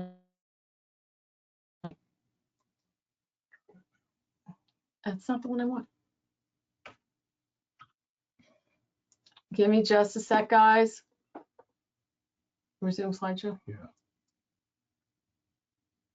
It's not advancing. Right Down, there. no, go. Okay. Here's another thing. With the guys up in North Jersey, or maybe even going into Pennsylvania, states, make sure your advertising is compliant in those states also. Pennsylvania is a registration state, so you do not have to, I don't know if they even look at your advertising, but make sure if there is a specific thing, like in Pennsylvania, you have to be a member of a national organization. And I know that. I don't know all the other particulars in Pennsylvania. In New York, they have require also. Make sure you're in compliance, your advertising is compliance in both those states. And maybe you have to have 2 different sets of forms for that, or maybe 2 different advertising pieces. In today's day and age, with the prices of printing, it has gotten so incredibly cheap compared to where, I guess, my knowledge of printing in full color brochures go back to like the 1991 when we were we had to, back in the day when they used negatives to print your full color brochures, the negatives were $600 alone. You can print 2,000 full color brochures now for $200. So to stay in compliance and not have a lawsuit come after you, it is worth the $250 to be in compliance. And you might as well, think about it in inspections. You could be in compliance by doing one inspection in that state. And it's just not worth it to not do it. So let's plan for your future a little bit. Business is slowing down a little, and I hope you guys are being able to breathe a little bit. Do yourself a favor and take a time slot, like an inspection time slot, to gather and carefully review your advertising materials. I've been doing this since COVID,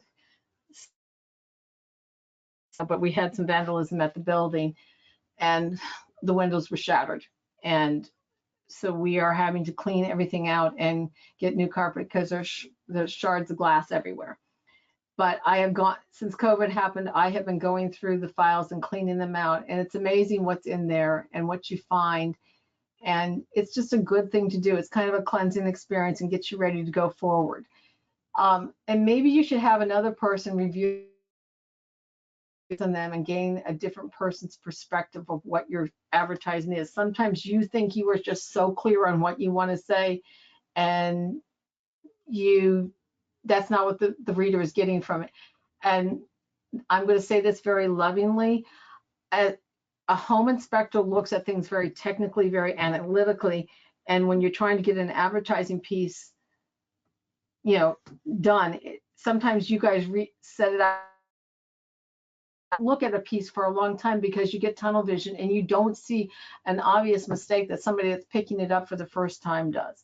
So get a friend, get your wife, and just sit down and have a conversation about what this says and maybe how you can improve it. You're always going to improve it. Then give it to your graphics person and have them make the next necessary changes and send it to the printer so you're ready to go forward in 2021.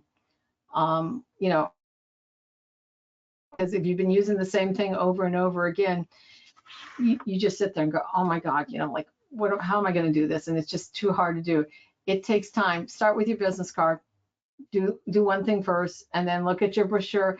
And as you're doing this, make everything work together. You might have to change, your business card to look like your brochure. Again, that goes back to your branding, so everything looks the same. And typesetting has gotten less expensive. The printing is less expensive. So as I said, you could do, I think, what did we come up with? $719. So the cost of one home inspection after a good year like this, you could be in compliance. And you might want to think about not only looking and then read your pre-inspection agreement. Is that good? Is that ready for it? And then what are you going to be doing for your marketing going in 2021? Do you want to go buy some marketing materials, or do you want to pay? These are business expenses, legitimate business expenses. I have an attorney I'm working with right now, and she's doing very well, and she's kind of scared what 2021 might bring. So she says, I want to buy all these marketing materials right now while I have the money. And then that way, when I go to do my marketing in 2021, I don't have to think about it. And that's one thing too, when you buying your marketing materials and creating them, if you have them, it's not a hassle to go out marketing. You have them and you have what you need. Having your inspection tools when you're going to go do a home inspection. You don't go out and buy a hammer or buy a moisture meter when you need to go do an inspection. You have it ready. And then that makes you able to go perform your job when you need to do it. It's the same thing that comes with your marketing materials. If you have them there, you can just go out and do the task. You don't have to go create everything. And then I just wanted to tell you, thank you for tonight for allowing me to speak to you. Please, wear your PPE.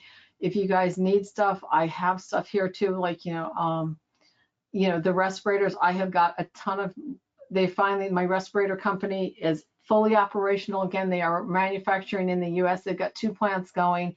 I have the stuff in stock. Please keep yourself safe with this virus going out there. I do worry about you guys. You know, you've got to make sure you've got your mask and your respirators on.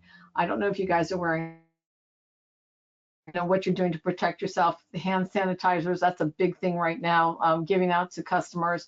There's even a pen right now that is a pen and then the barrel is not empty, it's filled with hand sanitizer and it's refillable. It's the coolest little thing. I just got them in. They came into the country about a month ago and they are just so much fun and just a really conversation starter.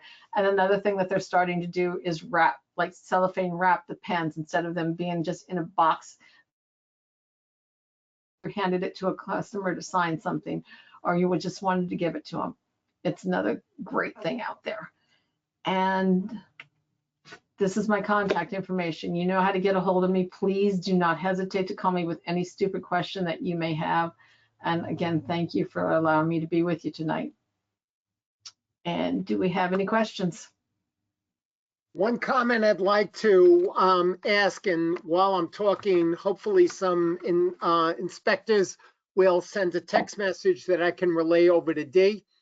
But the comment is an insurance-related comment. I was speaking to my insurance agent, and he was telling me about some horror stories where a home inspector had been informed of possible litigation during one cycle of their insurance, but got served in the following cycle, only to find out that when they submitted the claim, the fact that they were aware of possible litigation and forgot to tell his insurance company they were not covered. So if you ever get a complaint from a client or a letter and it's within one cycle of your insurance and you have not been served, make sure your agent knows so you've got proper coverage. That's what I have to say. And Did they, yeah. did they switch insurance companies? No, they forgot to tell, this was a conversation with Ben, and they forgot he got it, put it on his desk, forgot to tell Ben. His insurance expired, he renewed his insurance, and now he got served. And now he had no coverage because it says in fine print, when you renewed your license, one of the questions that's on your license renewal, are you aware of any possible pending litigation? And he forgot, he said no. Then the case came up and it was very expensive. The guy wants to kick himself where the sun does not shine. But I want to be, you know, I don't know how many people are listening. So 78 or 80 of us. So I don't want to say the wrong word. I don't believe it was a New Jersey home inspector. Okay. It was another state. Like I said, it was Ben, so I don't think it was New Jersey. And if it was, I didn't mention the name. Not that I know the name. Yeah, if you guys ever have any questions like that, I mean, I've been hanging around. There's some things I can answer, and then there's other things, if not, we'll have David get back to you, or I'll call Ben or, you know, an insurance agent, or I'll call Joe Denler and ask him a question and say, you know, can you please give him a call? Just, you know, we're all in this together, and what we want is for everyone to be professional and be successful. And so the more we share, the better off we are. And that's just, you know, that's how, like, the whole, and that's why you belong to a chapter and you go to the meetings, is so you learn from each other and you learn from these mistakes. And there's, you know, David's parents made a lot of mistakes when they were first starting their business, and that's why he got good at defending things. His dad was brilliant at it and taught him. And it's just, you know, and it's if you can't be in this business without getting a complaint here and there. It's just, the thing is, it's how you, like you say, how you handle it. And that's what you have insurance for. I can tell you it was November 11th, 1989 when Ashley got their first group insurance policy. Because before then, there was no such thing as errors and omissions insurance. The check was $550 and I wrote it without blinking an eye. Back then, home inspections were $200 a pop. But to have insurance in case of out of their profits. And when you had 12 home inspectors, they were some people that just didn't do their job, and we used to have to defend them all. And there were a lot of them because there was no such thing as a home inspection contract either. David wrote the first one in 1988. And there's a lot of things that are in place now that most of you probably just, like if you were around back then, you understand. Since 2001, or since the licensing has taken effect, there is errors in insurance. There is a home inspection contract, which helps define what it is and helps you define, how to do business. And if you follow your contract and you follow the standards, then you're defensible. But if you don't do that, then it's going to be a harder job. Just to one question came in with regard to the insurance. And the question, if the claim shows up between coverages, then he is screwed. Most insurance policies are claims made. To answer that properly, Dave may want to intercede, but my opinion would be to ask your agent if he agrees with the comment I made, that if you get a call of a possible case that could come up, especially if it could come up in the next cycle of your insurance coverage, you need to make a claim. It should not affect your coverage for the simple reason that you do not have to go to an attorney or anything else. You're just informing. It's only when you start your representation from the insurance company that it can affect your insurance. So my opinion to that particular individual is ask your agent. Yeah.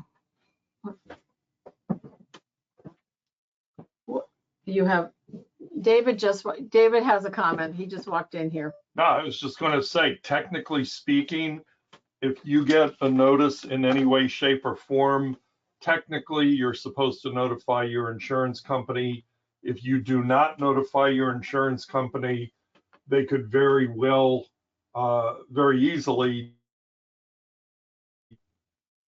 or deny coverage for it, I should say.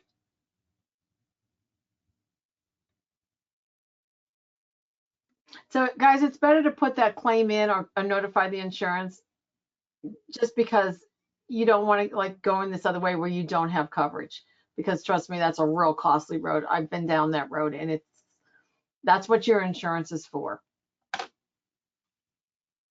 Okay, anything else? Neil, anything else? Nothing else that I can hear of. Dave will be doing the second presentation. Dave, you plan to start at? That was a question. That was It's up to you. I can start, since we don't have the vendors. It is almost 20 of right now. Take a break. Dee and I, let's take about a 10-minute break so I can switch over to my computer, and we'll start at 7:50. 7:50. You want to make it 8 o'clock because someone may have a long toilet break? We can do that. That would be fine. Okay, we are, do not log out, do not, try not to disconnect. We will resume the virtual seminar at 8 o'clock. I thank everybody. We are now, it does now appear that we are working good. All the audio questions appear to be working. So we will resume at 8 o'clock. So everyone, let's not flood the bathrooms, and everybody, will see you soon. Bye. Stay safe out there, guys.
I'm unmuted now.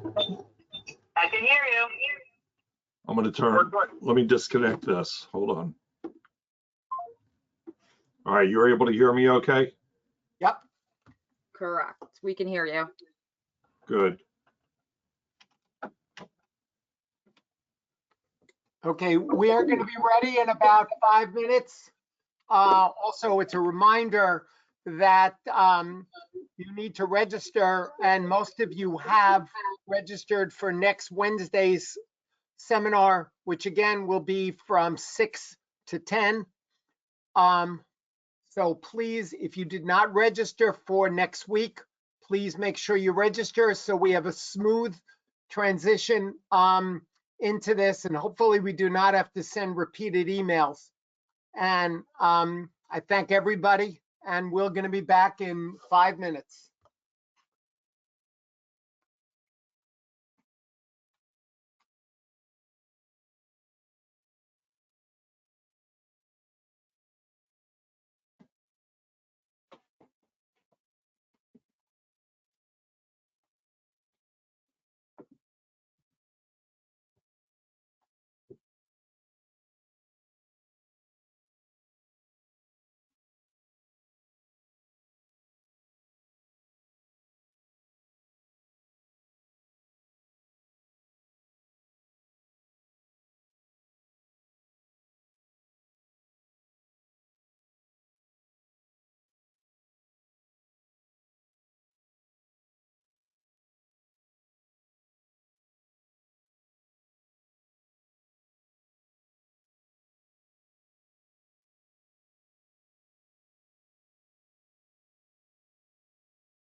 Neil, are you back?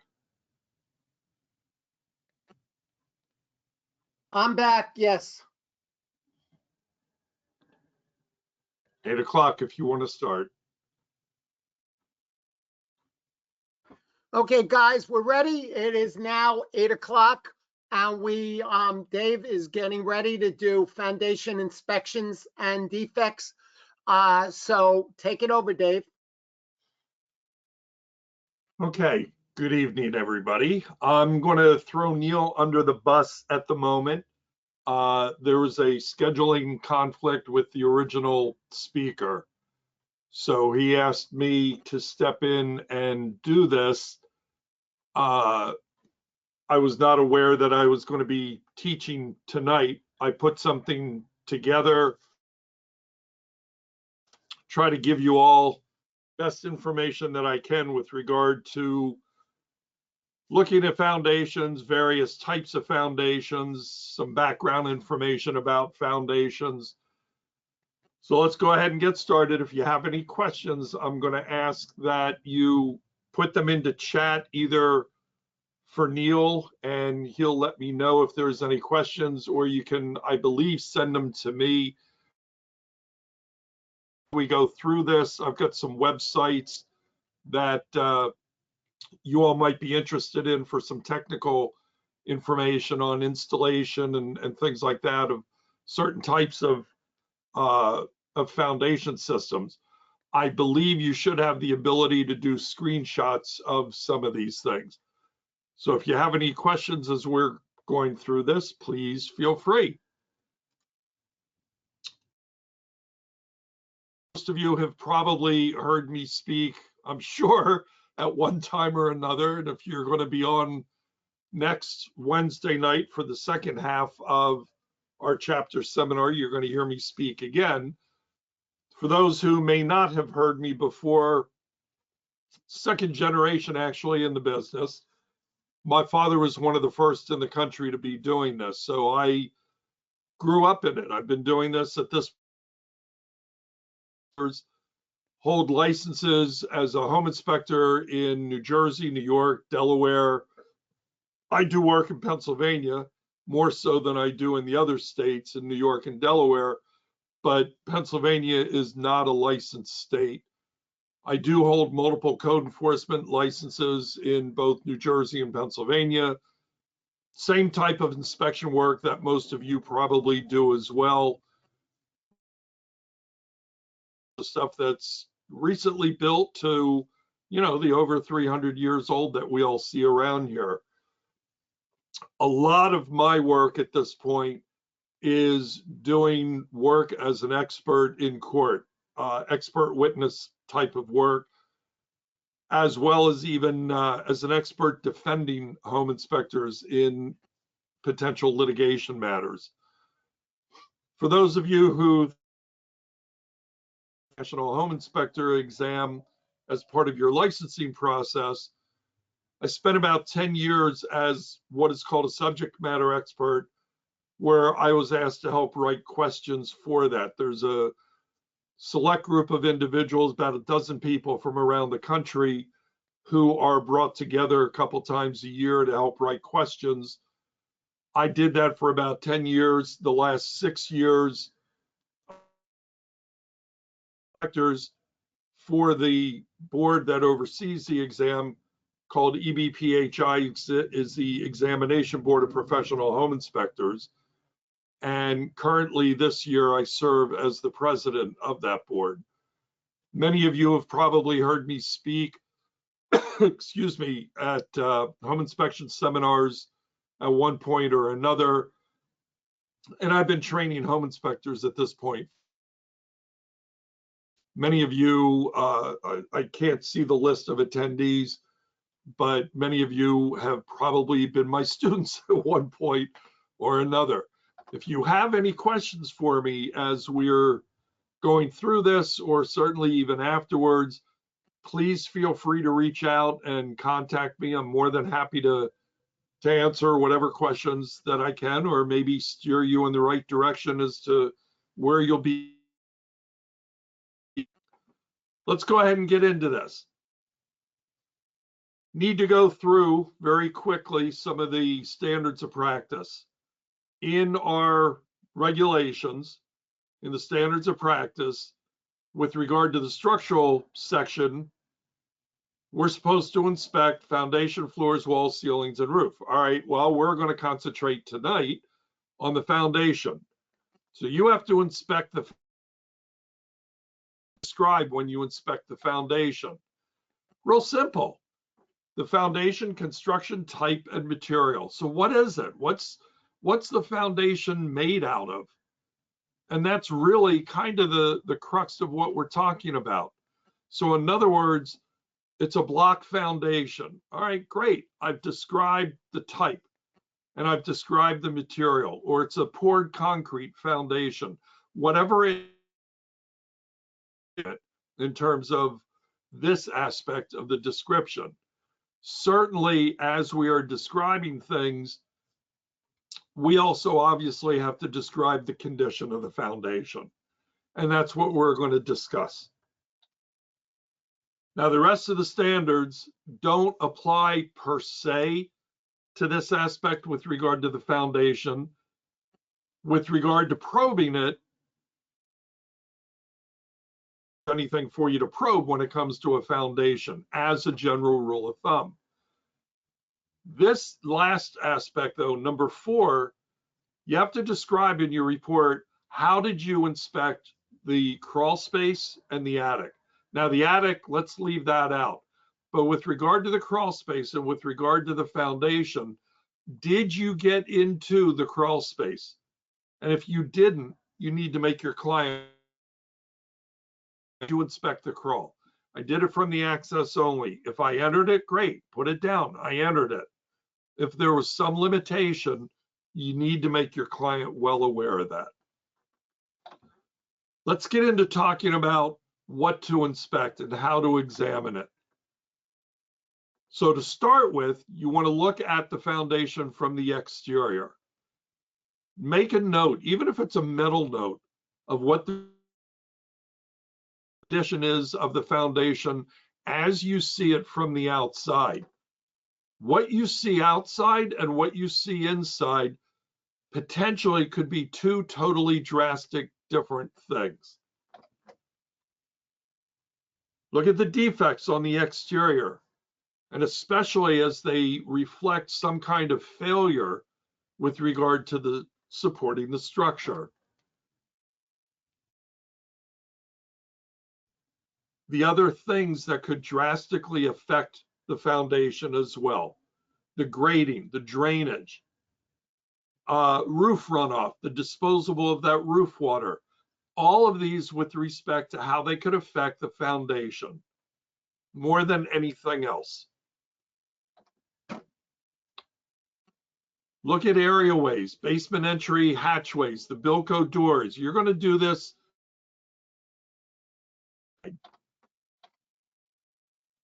Now look at the foundation from the inside.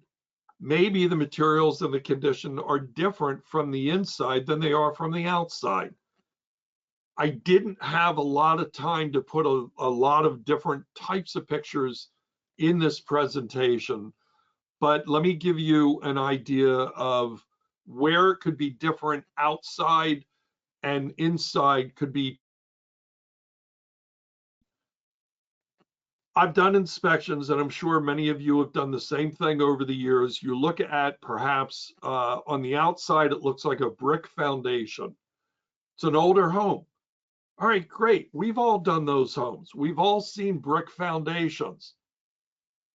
But then you go on the inside and you're in a crawl space, and what you find is you don't have a true brick foundation. Or brick piers, and you have a brick skirting that goes around the piers. Yet from the outside, it looks like it's a brick foundation. So in other words, before you completely describe the type of foundation, make sure you look at it from both inside and outside. Look at the vertical support elements that are be pilasters, it could be buttresses, There's all sorts of different things. The interfaces between the support elements and the horizontal members. That could be even where the framing members are being supported on the foundation. Are they are they resting on the foundation, or are they pocketed in the foundation?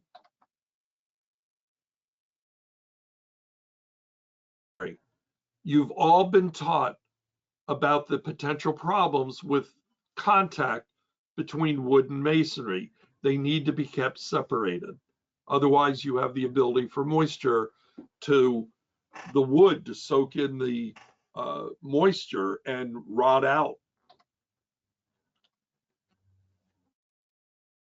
Talk for a moment about soil properties. To the extent it's not, what type of soil do you have in your area? Are we talking about something that could be coarse? Are we talking about something that could be very fine? All of these things could have an effect. And even the effect of water on each type. Let's say with something like clay. Clay, you could have potential problems with clay being unstable. It gets wet, it doubles in size. And that expansion is not going to be uniform. Sand could settle away almost immediately. We have a very diverse state.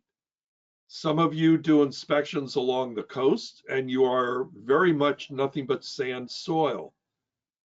Others of you, depending on where you are, it could be rock. Others, big diversity here, and it can be even very diverse within a relatively short distance. Take Burlington County just as an example. Marlton, Evesham Township, Marlton.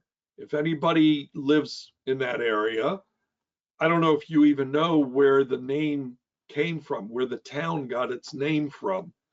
Marlton is actually comes from in that area. So you've got a lot of clay there. Go to the other side of Burlington County, however, and you're out towards the ocean at that point. Now you're at sandy soil. So, you know, again, we've got some very diverse soil properties here. Soil pressure is going to have an absolute impact against the foundation. One type of force against the foundation. See where the backfill is there. Wet soil is going to give you an even greater force against that. You get what's called hydrostatic pressure. With frozen soil, and especially when that moisture is in that soil, and you get the expansion and contraction as that freeze-thaw effect pushes against the foundation. Stop and think about it for a minute. What is, if you wanted to talk about a foundation and use another term for a foundation wall. So I'm going to ask if somebody wants to give me an answer through chat. I don't know if I'll be able to see it, Neil. Let me ask a question. If I wanted to call a foundation by potentially some other name, what other name could I use that would describe a foundation, and perhaps what a foundation is, even what it's going to be used for, what it does, what it acts as?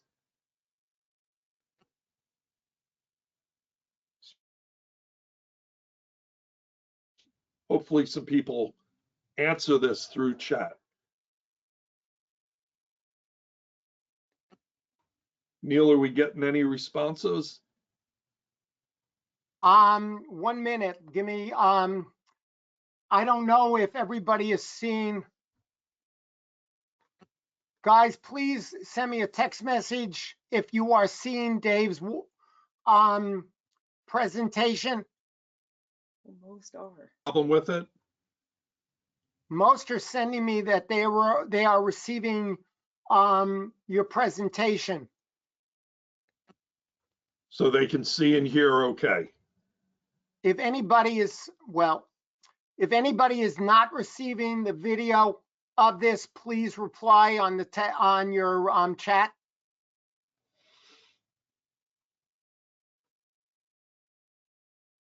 Okay, thank you. Yeah, they're all getting it. There's a couple that claim they're not, but everyone else I'm getting a positive answer from. All right, so let me ask some people to answer my question through chat. Give me another name as to what a foundation is going to be, another description of what a foundation diagram that I have in front of you right now. The comments coming in are retaining wall, stem wall, support wall, retaining wall, crawl space, retaining enough. wall. Good enough. Retaining wall is what I was looking for. Thank you. Think about what it does. It's holding back the soil. What else does a retaining wall do? It's the same thing. Now, all right, truly, this foundation is doing, when we talk about it, it's carrying the load from the framing of the rest of the house through the wall, through the foundation, down to the footing, and then the soil underneath there is, all that load is being transferred straight through. I'm not going to get into engineering. I am not an engineer. My degree, I started out as an engineer,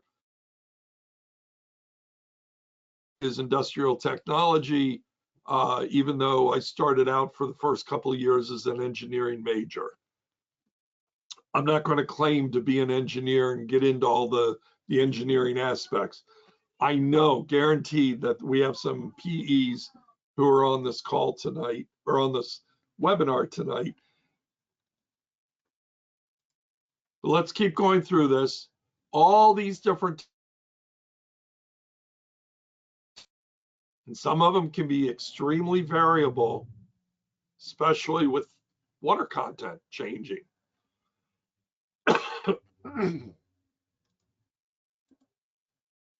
We were talking before about things like the footings. What's the purpose of the footing then? Support and distribute the weight right to the soil. In other words, the heavier the building, the heavier the house, the weaker the soil, you're going to need a wider footing. We all know the footings are located below grade, should be on undisturbed soil. I'm hoping everybody knows the difference between disturbed soil and undisturbed soil. In very simplistic a way of description of undisturbed soil, you'll commonly hear it referred to as virgin soil. It's, nobody has ever dug into it. Forgive the expression, but that is actually another way of that it's typically described. Disturbed soil, it's been dug up and it gets replanted, if you will, back around the house. The footings, let's just talk about the frost line for a brief moment. The frost line within the state is somewhat different depending on where you are. To the best of my knowledge, the frost line, I believe, typically along the coast is somewhere around 18 inches, give or take a little bit. Further inland, it's somewhere closer to an area such as maybe Sussex County, where it's a lot colder typically than it is in an area in the central or southern part of the state. And the frost line is going to be a little bit more than 24 inches.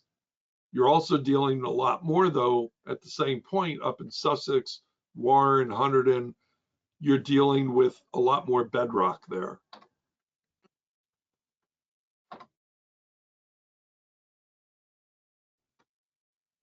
The idea is it's going to distribute the weight of the house straight down to the footings. That's what we were talking about before.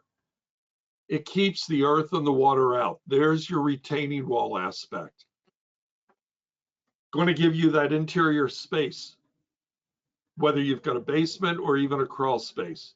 It's still giving you interior space. May not be livable space, certainly if it's a crawl space. All sorts of things out there.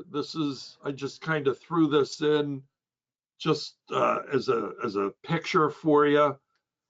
We're going to come back and we're going to talk about some of these problems in more detail.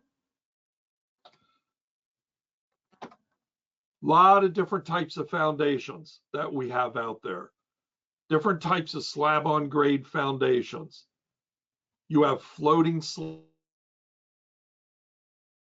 slabs. Let's not forget about piles and even piers. If you're along the coast, you're going to see a lot of piles. You may see piers out in that area, and you may even inland see a lot of piers as well. I was talking before about brick piers. The more conventional, usually it's almost always masonry. We have block. Now block I could subcategorize even under that one, and we could talk about either concrete block or cinder block. Let's talk about that for a brief moment. Which block is going to be stronger? And again, I'll ask if somebody wants to give their answers through the chat. I'll let Neil look at those. So what type of block is going to be more stable, is going to be stronger? Block or cinder?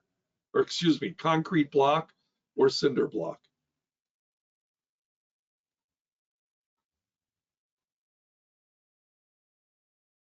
The total consensus right now is concrete. Good consensus. There's a reason for that. And what is it? We don't see cinder block anymore. Cinder is exactly as it says.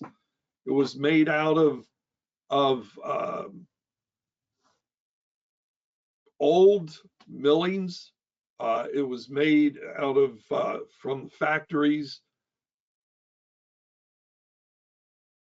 Part of the big problem with it was also the cinder would react with some of the chemicals that you would have depending on the acid content and things like that in the soil. And I've seen cinder block over the years where they've totally disintegrated. Concrete block is what you're going to see today. I haven't seen new, I'm talking. I haven't seen anybody build a cinder block. You can't even buy it anymore that I'm aware of. So with cinder block, you're probably talking about a foundation that was built maybe up through possibly the 60s, roughly. We also have poured concrete, stone and rubble, and then we have some others that we're going to talk about that are a little bit less common.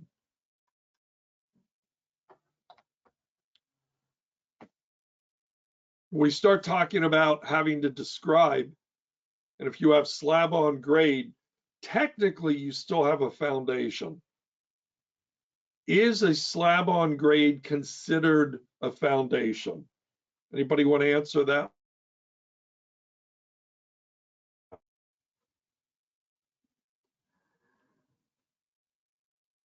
Again, please bear with me. I'm not seeing the answers to these questions.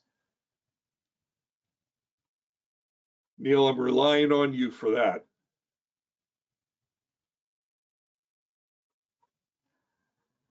One minute.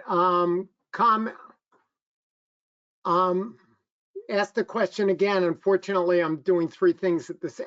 Oh, the answer is yes, yes, yes, it is. Yes, yes. So a slab on grade is considered a foundation? Is that what I'm getting? 80% yes, 20% no. Well, I'm going to pretty much tell you with the 20%ers that I would agree with you. Good one, I would guys. not classify slabs as being the foundation, albeit whether it's poured, which is kind of what this one is showing, or even maybe 2 courses, 3 courses of block that you're going to see on the outside.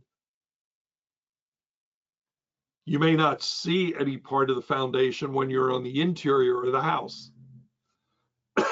Many people still report as your description that it's slab on grade when it comes to the foundation. Consider possibly putting both. Consider this for a moment, a floating slab, such as you would have in a garage. Think about new construction for a moment. Is the garage, when they're when a house is being built, is the garage poured, the floor poured at that point? But dirt. What's holding up the house? The foundation is, there still is a foundation there. Whatever type it may be, there is a foundation there. A floating slab is not structurally supporting anything. So whether you want to think about it as being a garage floor or a basement floor, it really doesn't.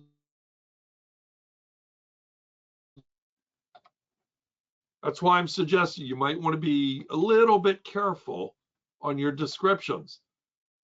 Slabs, depending on where they are going to be about 4 inches thick, probably reinforced with steel, which we're not going to see. Usually no kind of plumbing underneath there, although older ones may have that in a basement.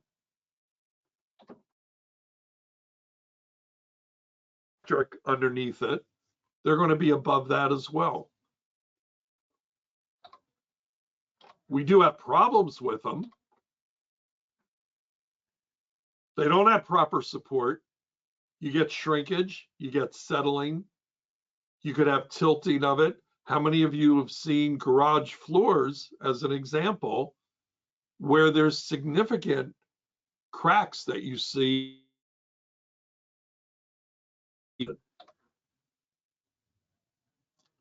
Now, in the basement, when you get some of those cracks, you get kind of what could be referred to as a high tide type of look. You can actually see where it's shifted or dropped, maybe even as much as a couple of inches in severe cases. You get undermining, especially in the quarters where you have draining. You can get cracks even right through finished floors. You could have severe settlement over an excavated area. Spalling, where the concrete looks like it's kind of flaking apart or disintegrate. Before, we have a couple of different types of slabs. You have one that's a floating slab. Now you have a supported slab. It is supported on that foundation itself, kind of like a shelf that you may have there. Monolithic slabs are a single pour. The foundation and the slab is all poured as one. Very infrequent that if the outside is finished off, and from what you can see from the inside, chances are you're never going to know what kind you truly have. Now, if you have a basement, maybe. Crawl space, maybe. But if it's true slab on grade, where there's no below ground or below floor access, you're probably not going to know exactly which type. So how do you describe it as slab on grade, might want to just let it go at that rather than trying to be specific.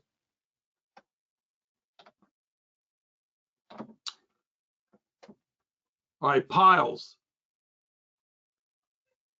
If you have natural soil that's unable to provide adequate support, this is where you could find piles.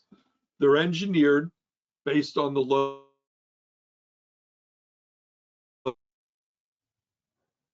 And you've all heard the term pile drivers. So these are like rods that are driven down to a stable area such as bedrock.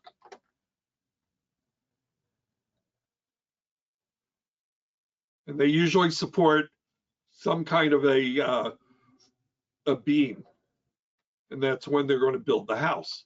Kind of looks like bearing piles. This type goes down to the sound soil, bedrock. Then you have these other ones that are friction piles. You're not going to have any clue when you're doing your inspection whether you even have piles underneath that grade beam, because there's a very good likelihood that you don't even have anything to get in underneath to see. It may be what's holding it up. One of the easiest things sometimes, if somebody tells you, you know, my house is built on piles, or the listing sheet, or somehow you get that information, you might want to put that in your report to that extent with the notation as to who gave you the information.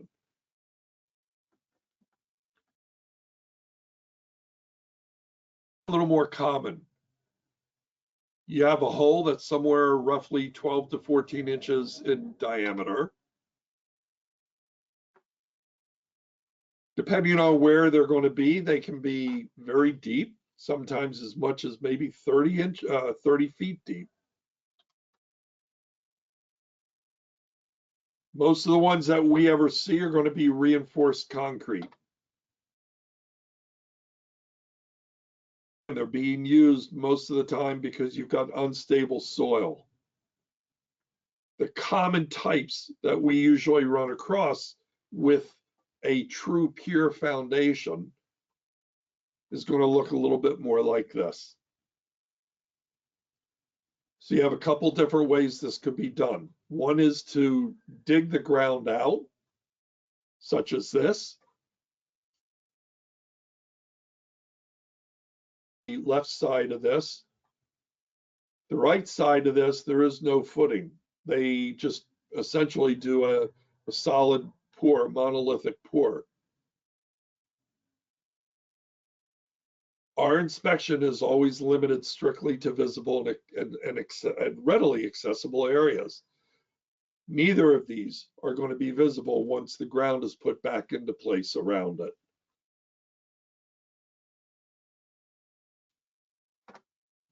So I wanted to put a couple of slides in here for you, some houses that I've done over the years. What you're looking at here are very likely, these could be piles, they could be piers. These are probably piles. They kind of look like telephone. And you'll see part of the reason that I'm showing this also is to give you an idea of the connection between at the top of these now with the house framing. This is one that I was doing. This place was under construction.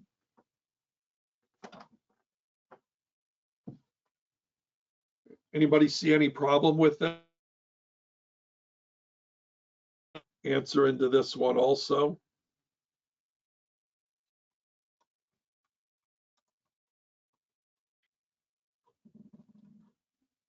Waiting for some replies.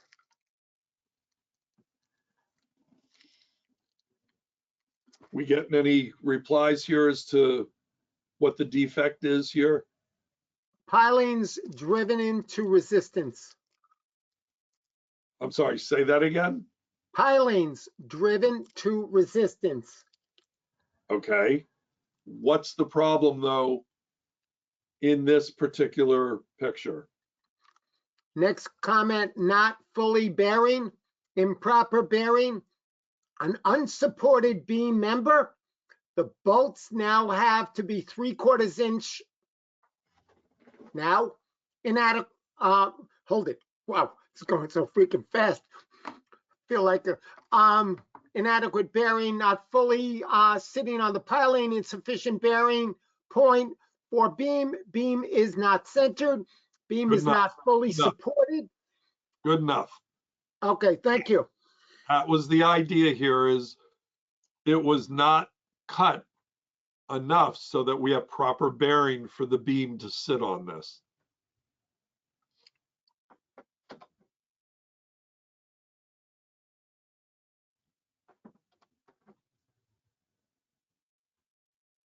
It's also going to be through bolted typically.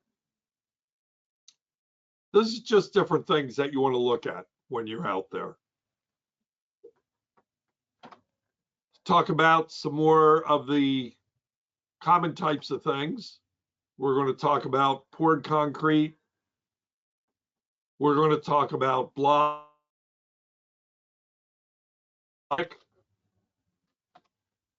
You have rubble.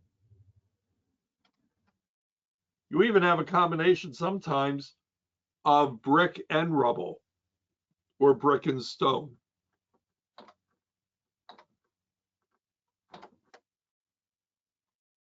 Okay, poured concrete, pour it into a form. A lot of times it's a plywood form.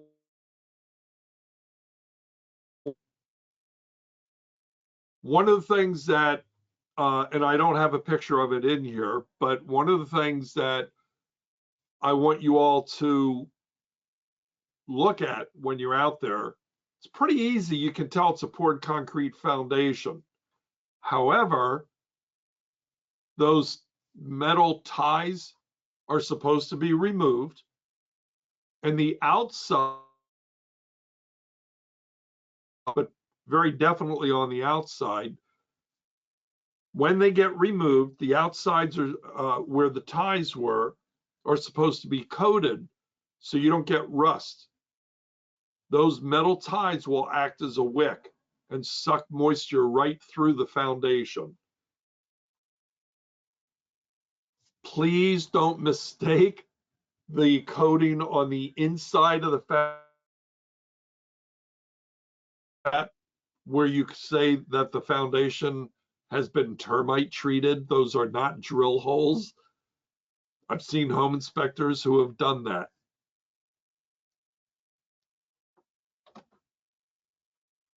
The mix has to be proper.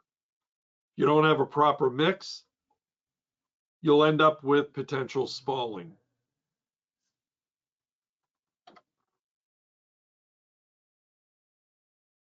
Concrete walls probably going to be one of the strongest that you're going to have.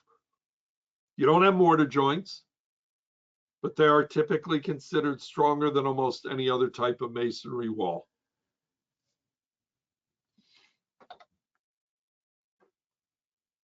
A lot of the deterioration is likely to be concentrated on the lower part of the wall. That's where you get more of that moisture leaking through the capillary action. Water gets drawn up. So it's likely to be more concentrated in that area.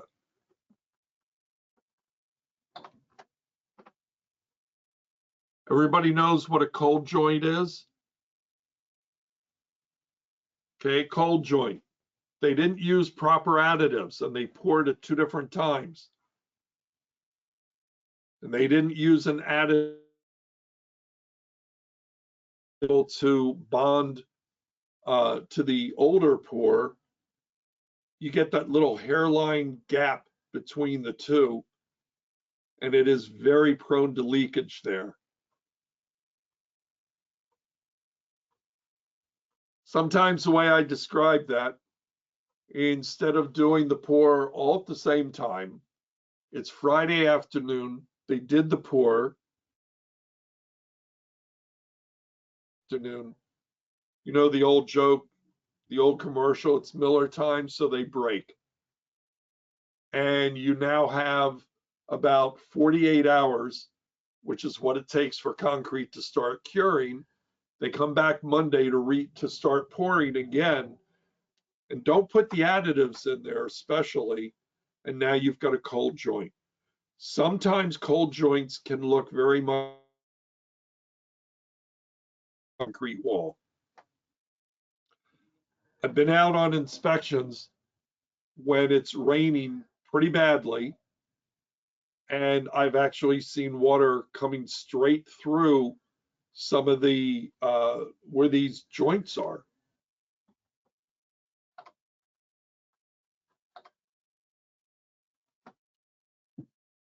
A block wall, sometimes described. What is a CMU? Well, a CMU is a concrete masonry unit. If you were to look in the code books, that's also how it's referred to. Concrete blocks are made of crushed stone and sand. Cinder blocks are the slag from the steel mills that I was talking about before. They don't use it, not anymore. You do have the ability for small, as I said before, the acidity in some of the soil that you have could cause that to decay.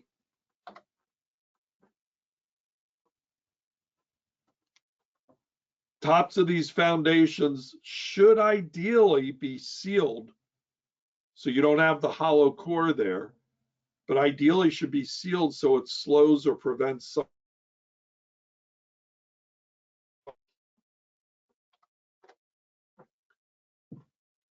It may possibly, it should really be reinforced with rebar. Sometimes they'll put a mortared filling in there. Dave, you're breaking up a little bit. You're coming in and out. All right, everybody able to hear me okay? Is that better? On my end, it sounds better. But the comments coming through on chat are that you're cutting in and out. So if it continues, I'll tell you. All right, yeah, let me know. I'm not sure why that's happening, but let me know. All right, block, when you install a block wall, got to be installed with the webs going vertical. Or horizontally, they don't have the strength, and they're subject to crushing at that point.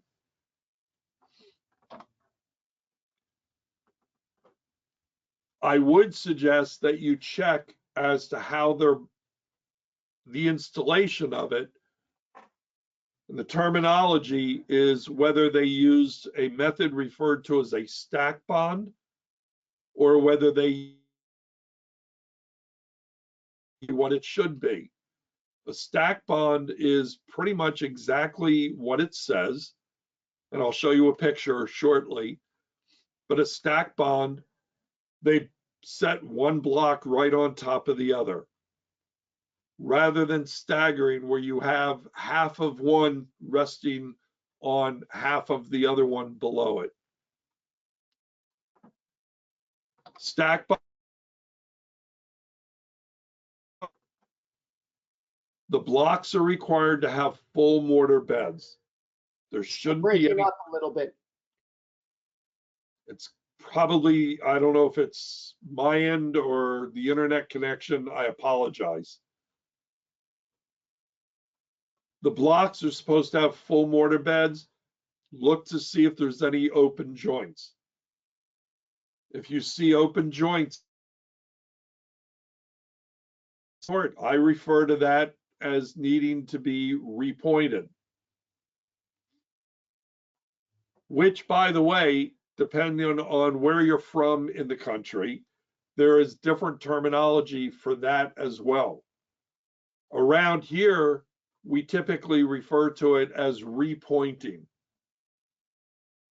Depending on where you're from, I have seen it where it's called referred to as tuck pointing. The Great Lakes area, I know they call it tuck pointing. And by the way, when you put repoint in your report, and I think Dee talked about spell checking your reports and things like that, or certainly we've talked about that over time. When you spell check doesn't always pick up. A big difference between saying repoint your walls, your foundation, and the spell check on the computer says, well, don't you mean repaint?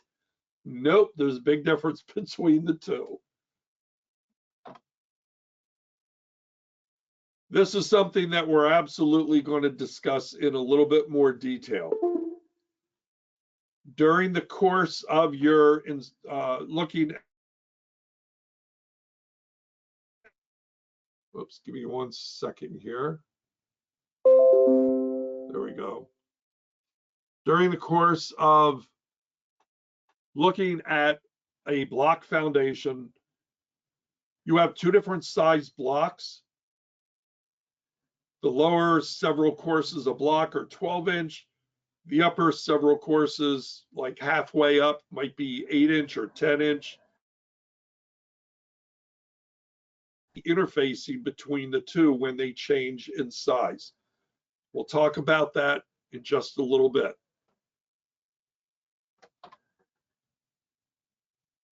This is pretty much your standard concrete block foundation. Now, in this particular case, it's a brick wall on top of it. All right, well, kind of so what to that extent. We're talking about you have a foundation coming down, resting on a concrete footing. This is a floating slab,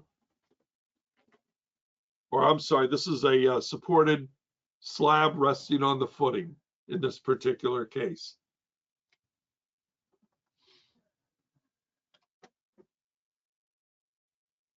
Full bed of mortar. This is even to code inspections and all that. But if you look at this, what it's referring to is that staggered bond, not a stack bond. So you'll notice that these are overlapped successive courses. They're not supposed to be lined up, staggered, or stacked one on top of the other.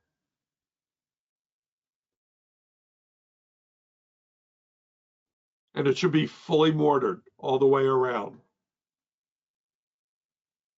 Now, I know I got a text from one individual that the audio, I guess, is bad. Is that, Neil, is that still the case? Yes. All right, I'm not sure why that's happening. Give me 1 moment here, because I might try something for you. Give me a moment here.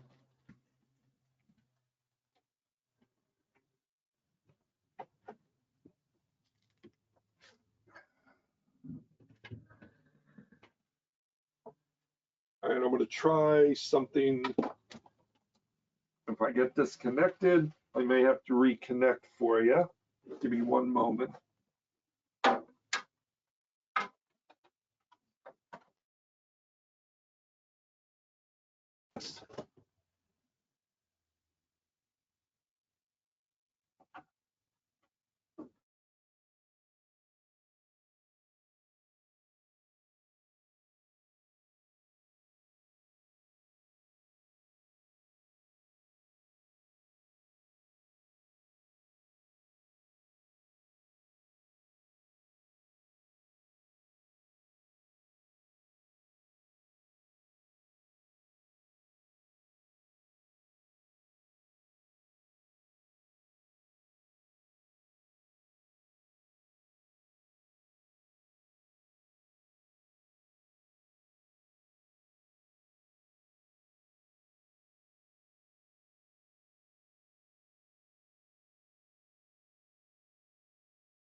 All right, everybody able to hear me okay now?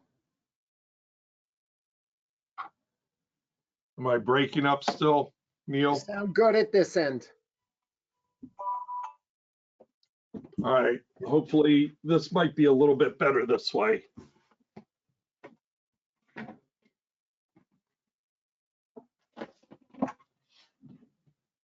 I'm not sure if everybody heard what I was talking about with regard to full bed of mortar and stack bond versus staggered. I'm hoping that everybody heard all that.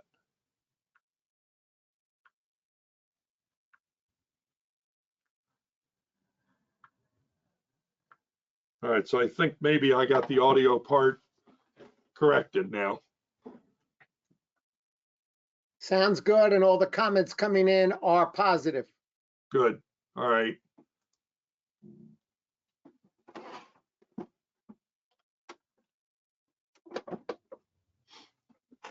How do you describe this in your report? Somebody want to respond to that one?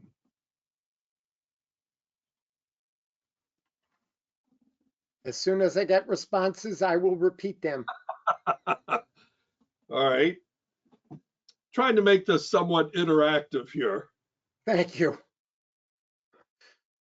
The only comment I got so far is much clearer, but I don't think that was dealing with the block. Well, no, but at least I'll accept that comment at the moment.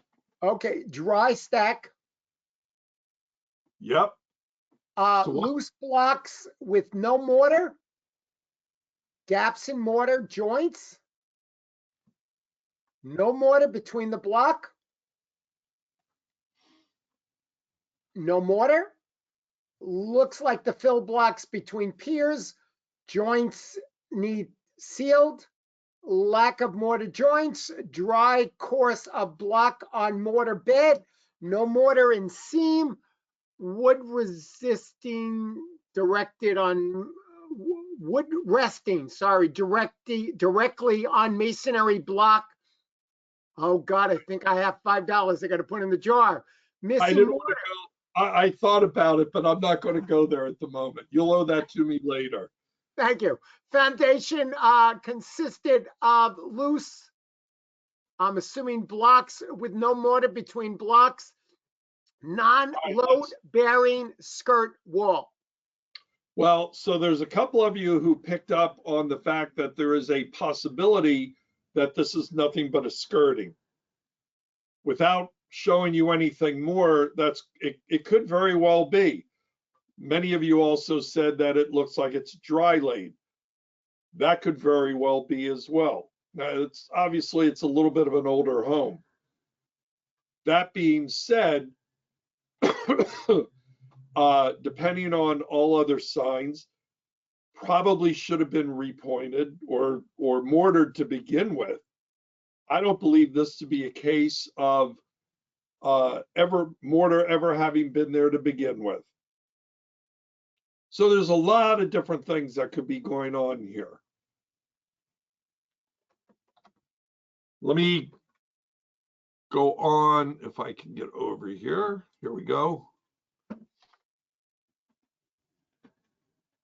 Here's where we're talking about changing in size, going from, let's call it a 12-inch block to an 8-inch block.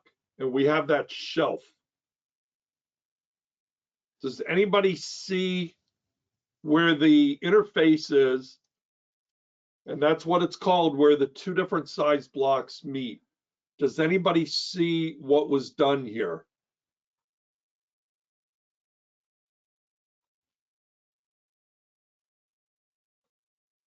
What we have on here at that shelf is a cap block. That's one way of doing it. The good news is that they do have something here, and if that cap block is a full size, in other words, 12-inch block, it's done correctly. This is one way of doing it. Here's what I want to show you. How many times do you see this? you go from a 12-inch to an 8-inch block. And how many times do you see this mortared coping that they use in between the two, where the two meet? This is the interface between them. Does anybody know what the potential defect is here?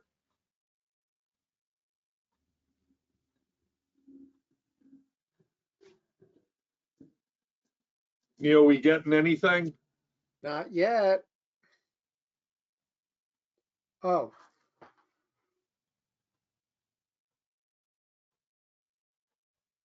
No? No response? no. Okay. Can't you fill the top block for use for coping? Cap blocks, also known as biscuits, pancake blocks, cap block.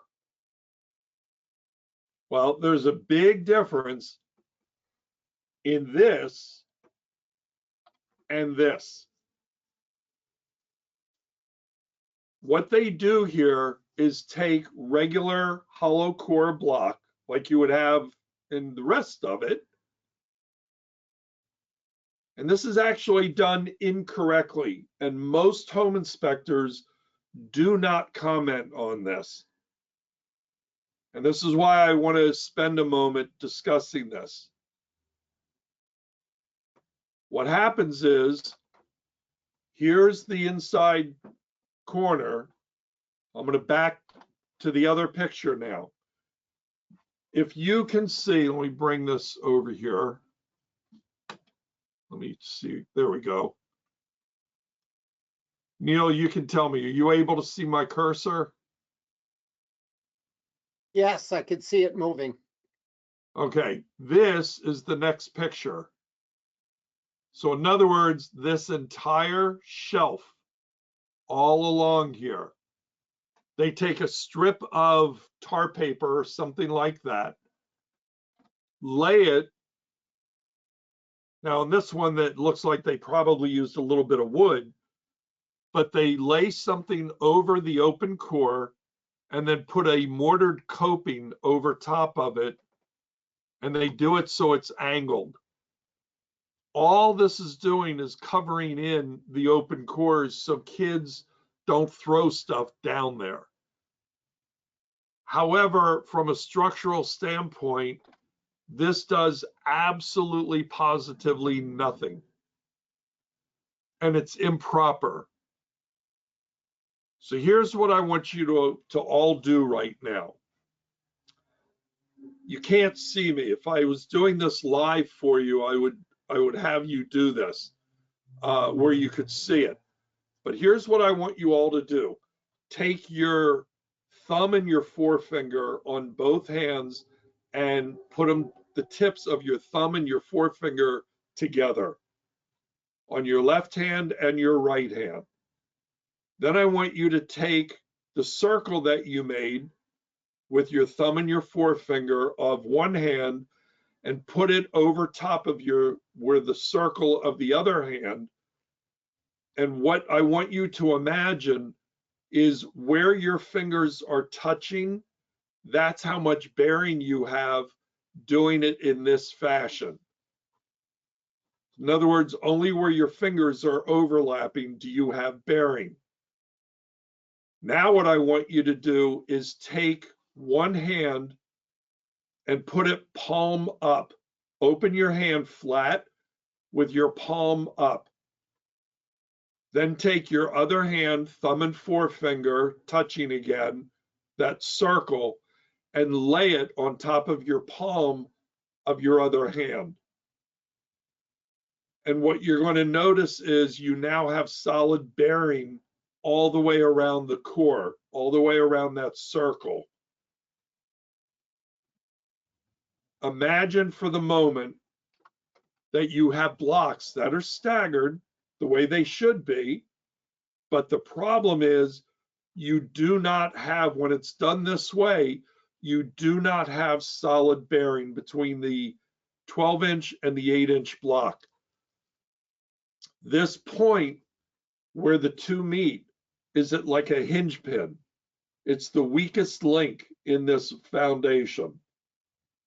And if you're going to have a structural failure, it's most likely going to occur right where that interfacing is together.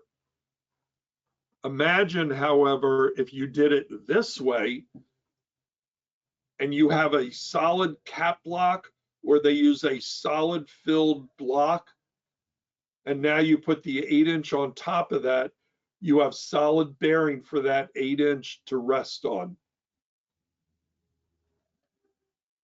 What I would suggest to you when you see it done like this, where you've got that mortared coping, take a screwdriver or take a pen or something. I usually use a screwdriver and I tap it on this mortared coping. And when you tap it, you'll actually hear if they did not do it correctly, which most of the time they don't. But if they didn't do it correctly and you tap that mortared coping, it's actually going to sound hollow. And that's how you know that there is no solid interface between there. The code book actually says, in addition to all of that, it gets into based on soil conditions and a lot of other things as to how far below grade you're allowed to even go with 8-inch block. Now, how do you know what the height of the backfill is? We're talking about where grade level is in relation to the foundation. Okay, if nothing else, cheat. Look through a basement window. That might give you an idea of how high the backfill is. Then it gives me an idea, did they go too far below grade? Maybe they used 8-inch block all the way down. Because I can also look out the basement window and I can gauge how thick the block is. Dave, Go ahead. one question that's come up, and the question is, why is the wall stepped out in the first place? Money.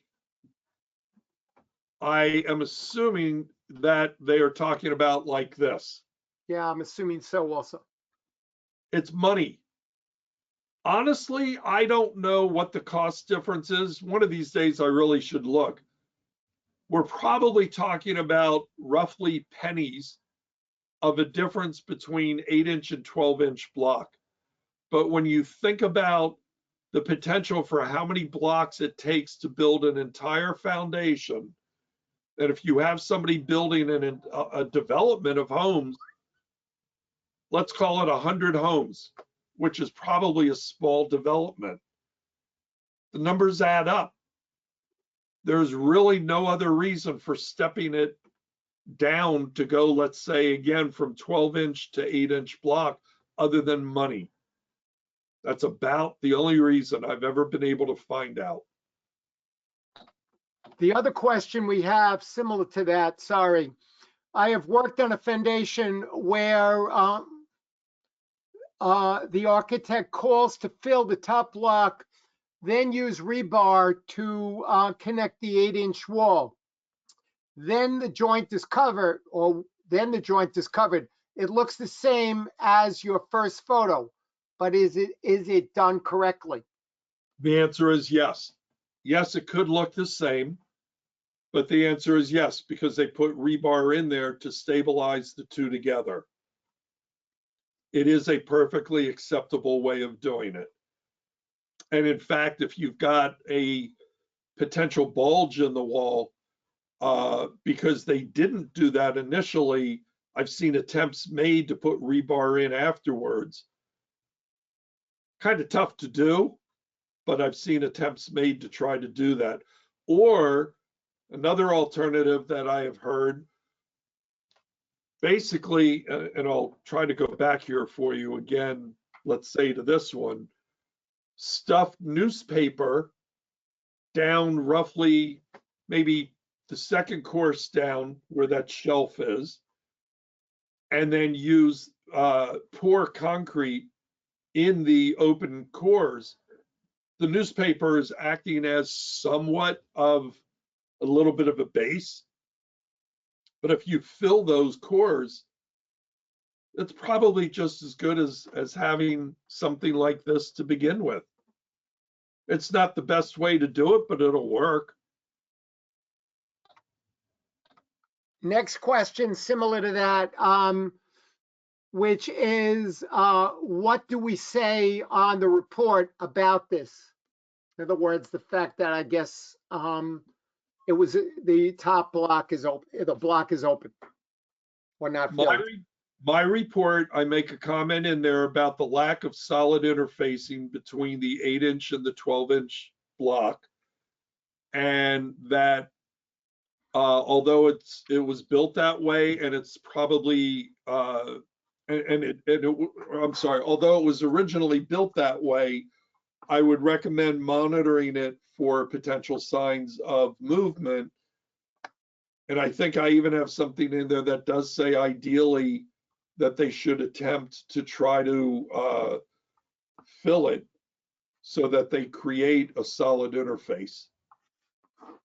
I do not, unless there is any signs of actual movement, which I doubt there will be, the possibility exists, but unless there's any signs of movement, then there's really no material defect per se. You all know what the definition of a material defect is. And if I look at a foundation like this, that it has existed for probably since it was built, it could have been 20, 30 years since it was built. You know, the best example that I can give to you, a number of years ago, and I'm going back about 20 years or so, friends of ours were buying brand new construction in a particular development. And because I knew who the developer was, and I've done enough inspections over the years in this, in different developments, in different towns, in different counties, built by the same developer, that I knew that this was his normal method, where there was no interface between them. And they asked me to go out and look at the house, and I did.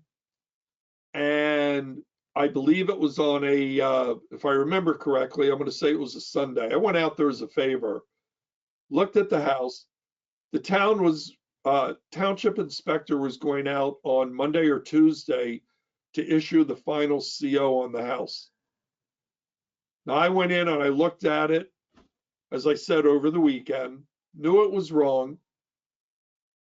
And I told my friends that they had built the foundation wrong. Asked me what I was talking about. I explained to them, showed it to them. By coincidence, because of my code enforcement licenses, I had attended a continuing ed seminar about a week or so before that. One of the individuals sitting next to me at the seminar happened to be a code enforcement official from my town. You know, you start talking to people, where you're from, what do you do? Come to find out what he does. Now, I got to tell you, this is before home inspection licensing. Went into the town, saw the building inspector. He remembered sitting next to me. We start talking. I said, look, you're scheduled to go out and do the final CO on the house. Foundation is built wrong. He said, what do you mean? And I told him. He said, well, show me in the code book where it's wrong. I said, okay, great. Pulls the code book off his shelf. I told him where it was in the code book. He said, uh-oh, we made a mistake. Walk into the construction official, his boss. Construction official takes one look at me. I'm a low-life, dirty, dirtball home inspector from his standpoint. What do I know?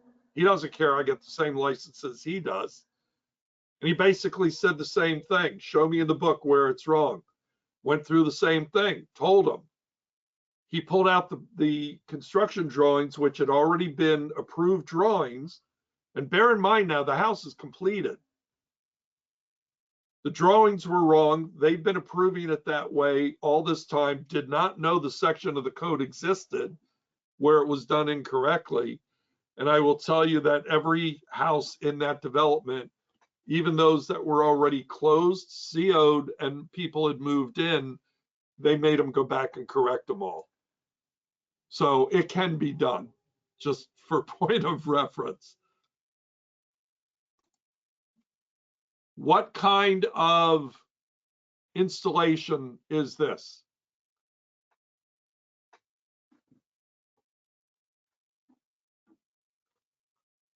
We getting any answers on that one? As soon as they come in, I'll be reading them. They tend to come in like 20 and within 30 seconds. So give me a chance. Okay. What was the problem with the foundation, Dave? That was. What that kind was of a question. what kind of installation is this? Stack, Is this okay? stack block, crawl space. All right, it's shifting crawl one, space. So what? I don't care if it's a crawl space. Yes, it is one, but a that's not the stack issue. block, stacker, stack, Stack skirt. bond. stack. The blocks aren't staggered. There you go. So this is a stack bond. That is the problem. There is no strength in this one. Anybody ever use one of these? These are crack monitors. They can be put on a couple of different ways. One is to epoxy them across a horizontal crack. You can do vertical cracks too, for that matter. This is just showing you have two independent pieces with a grid pattern on here. And I'll back up again. Top and a bottom piece. When you put it on, you zero it. When you epoxy it to this. And the idea here is the two pieces, one on the top, one on the bottom, are overlapped. And if there's movement in the foundation where you have the grid pattern here, like the crosshairs, they'll move independent of each other. That's how you monitor this. These things only cost, I believe, $15, $20 tops. It's one way of monitoring movement in a wall.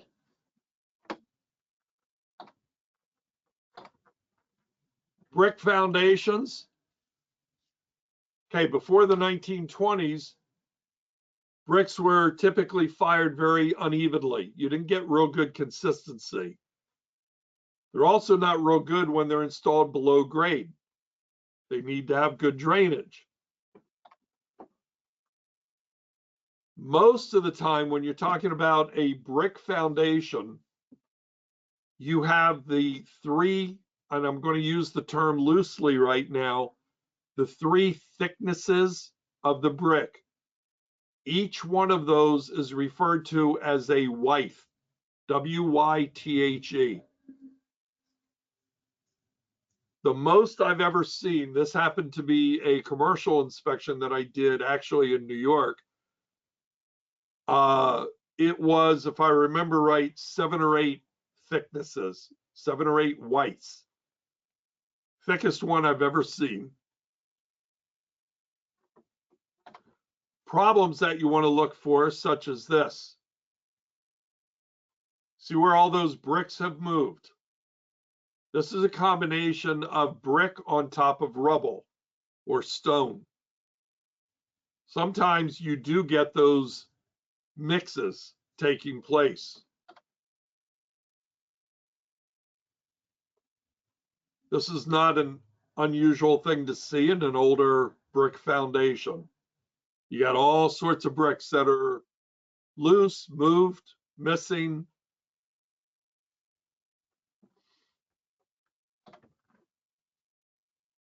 When it comes to either a stone or a rubble foundation, most of these typically were all dry laid.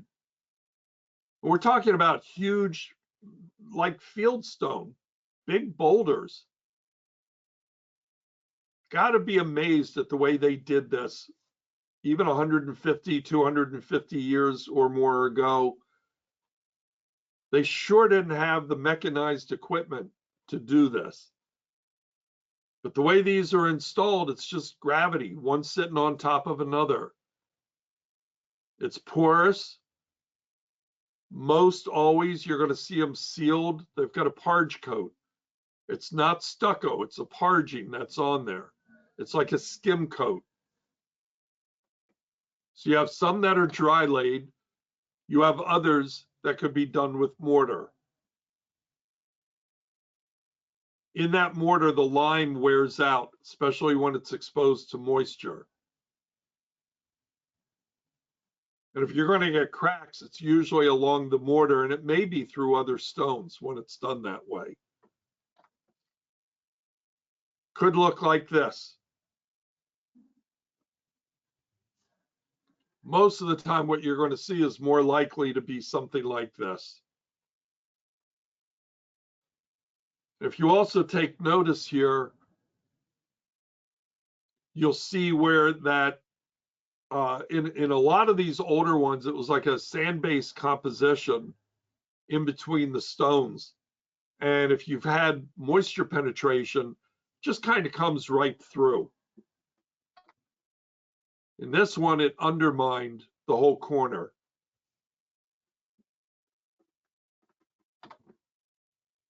This is pretty typical. This one should be reparged at the very least.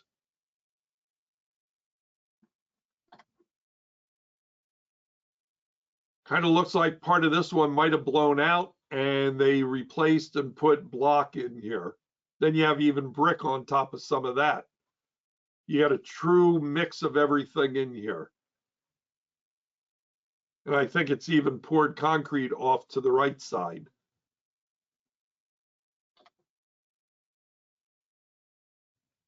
This one they redid. This one's pretty. This is definitely not the original. Let's talk about some of the more uncommon things that are out there. Terracotta, ICFs, insulated concrete forms or foundations. Precast concrete, like Superior Walls. Raft and mat, I doubt that you're ever going to see that here. That's more common in the Southwest. And even preserved wood. I believe maybe in my entire career, I don't know if I've seen maybe a half a dozen or so preserved wood foundations. Not real common around here. This is terracotta. I would imagine some of you have seen this over time. These are old. This is likely to be somewhere around the late 1800s. And these terracotta blocks are structural. I have a lot of open mortar joints. That's the big problem here, as well as some that were broken. They're hollow. They still exist. They're still out there.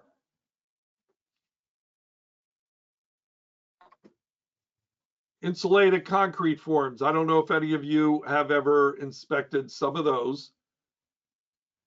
This is sort of like a cutaway to give you an idea. They're styrofoam. Really, this is it. So you have styrofoam. It's almost like Legos, building blocks. They stack one on top of the other. You have forms in between them that are either metal or some of them are recycled plastic, and you stack them. And this was actually a house that was being built right behind my office. And they put rebars in there and then fill it, pour concrete in here. It's a very, very solid built place. The big problem that I always get asked, and this was actually a whole seminar all by itself that I did, but the big question that people want to know, well, how do you tell if you've got an insulated concrete or an ICF, insulated concrete form construction? And the answer is, for the most part, you cannot tell once it's finished. And the reason for that is because when it's finished off, you can do whatever you want on the outside of it. Very, very difficult. to be able to tell that that's what it is. What I thought you might want to do, and this is where I was also talking about, if you do screenshots, HUD has a pretty good website that you can go to that'll give some very good detailed information on how these are built. So I'll leave this up here just for a moment so that you can do that. If anybody wants to do a screenshot of it.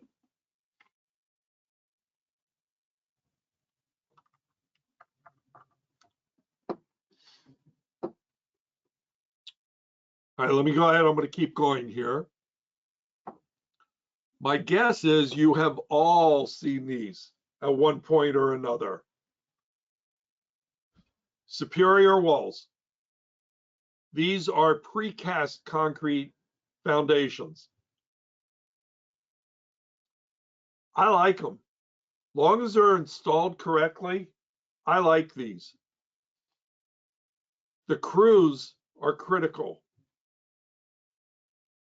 This is a really it's a franchised system, and I believe the only one in New Jersey who has the contractor or the license to do this is they're out of Millville, but they install them all over the state. What they do, these are pre-engineered panels, and they have these webs in them. I'll show you shortly. They bring them in on a flatbed, and with a crane, just put them in place.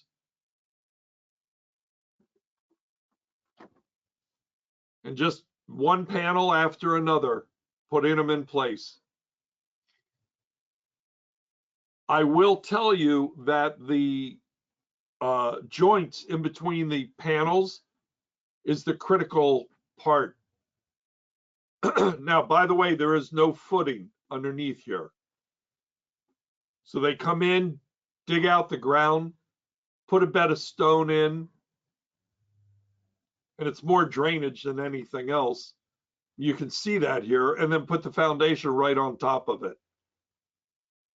Put these panels in. These panels are bolted together. The seams, when they do this, it's supposed to be a triple bead of caulk, special hydraulic caulk. They do one in the middle and then one inside, one outside. And if it's done properly, it keeps the whole thing from leaking. If it's not done properly, I have seen them where they leak. But these systems are phenomenal. I thought about doing this when I had to rebuild my house. You know, I never figured out why, but it always seems like the majority of modular homes always seem to be put on superior wall systems. And I don't know if it's because of the ease and the speed that this can be done. When these are done, if you look at it from the outside, you'll see these vertical joints about every roughly 8 feet. And that's how, one of the ways you can tell you have a superior wall system. Just walking around the outside when I see these joints like this, because it's easy when you go inside, you can see it.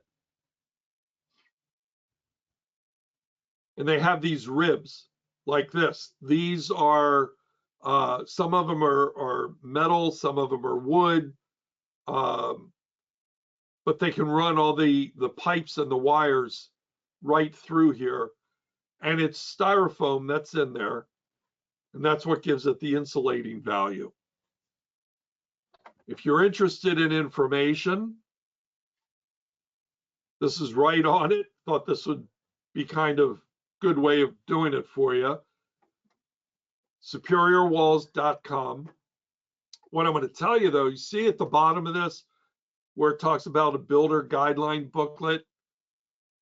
You go online, and again, I'll leave this up for a couple of seconds, but this is a really, really good installation guide that's right on their website. When I was putting this presentation together, I found this. I knew about this before. I have an older version of this, but this is easily available on their website. You can download it yourself. They also have a really good code inspectors checklist for the municipal inspectors. That'll give you some information. I did not print out or put into this the whole checklist. It's a couple of pages. It's not real long.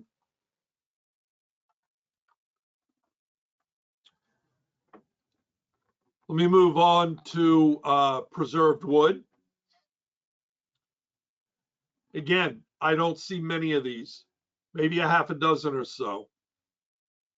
And they are wood foundations completely. Now they have to put some kind of polyethylene moisture barrier over top of them to help keep it damp proofed. And that has to overlap at the bottom of this as well, because that's a critical, keeping drainage, keeping moisture away from this whole thing is very critical to these.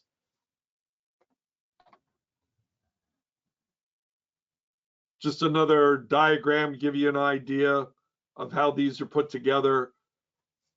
So you have these 6 mil polyethylene sheets that are usually used over top of them to protect them. The plywood that they use on these is rated for it.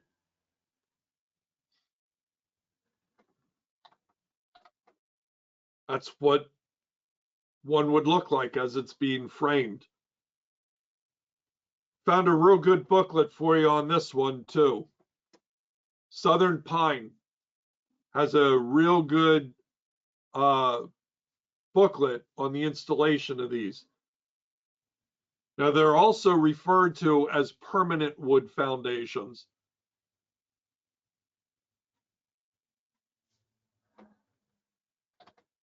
This is just another diagram. This is actually from that booklet that I just showed you. Give you an idea of some of the information that's in there.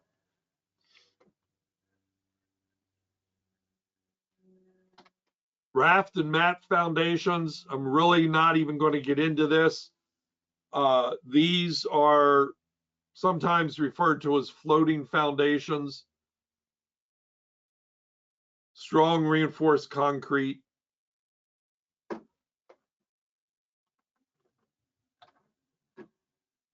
Talk about some causes, some cracks that you could have. You could have all sorts of excess weight against the foundation. You could have problems due to backfilling. And let's not forget about tree roots creating a problem. When we talk about a lot of weight against the foundation, could be something like this. You have a real heavy vehicle. You have more of a maybe an urban type of setting. You're doing an inspection maybe on where it's an urban style, and they're parking heavy vehicles right up against the foundation, up against the house. Well, if I have the driveway sloping towards there, you get that water flowing back against it, hydrostatic pressure being forced against it, but the weight of the vehicle. It's kind of the same thing when we talk about backfilling. And you've all heard the stories about the bulldozer running too close to the foundation, causing cracks, and the house isn't even lived in yet. The other one is where you have tree roots. People have a tendency to forget trees grow. They put all these trees around the house, and they don't realize that the trees grow, and when they grow, the roots grow with them. And when that happens, there's a possibility for the roots to push against the foundation and cause cracks.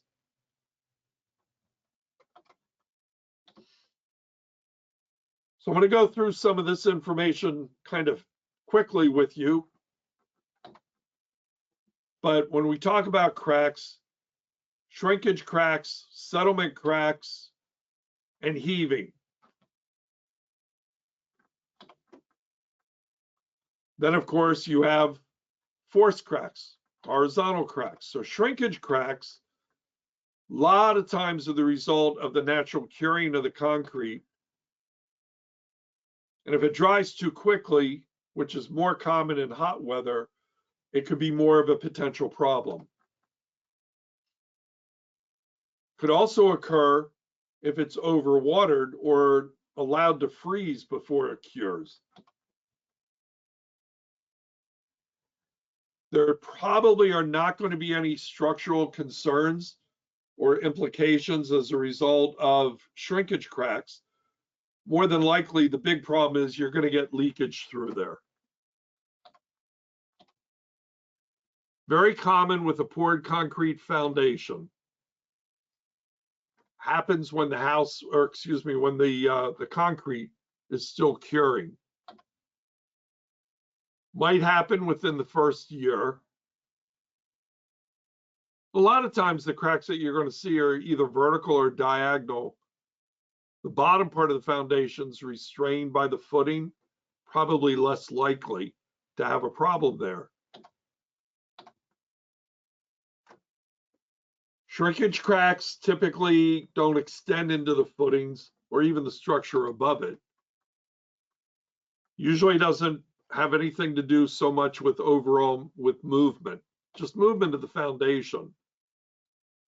So you may not see any cracks anywhere else in the house. You might find them at stress points. Might find them coming down from the corners of the windows. They're probably going to be fairly small, typically less than maybe 1/8 of an inch wide.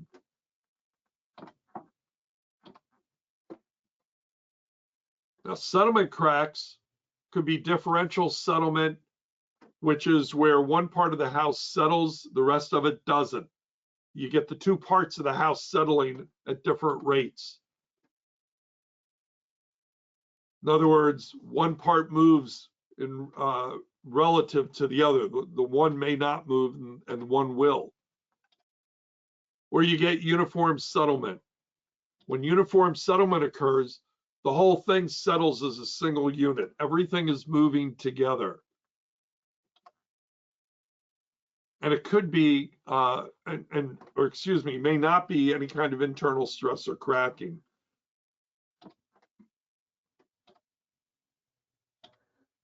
Tipping is not uniform or differential.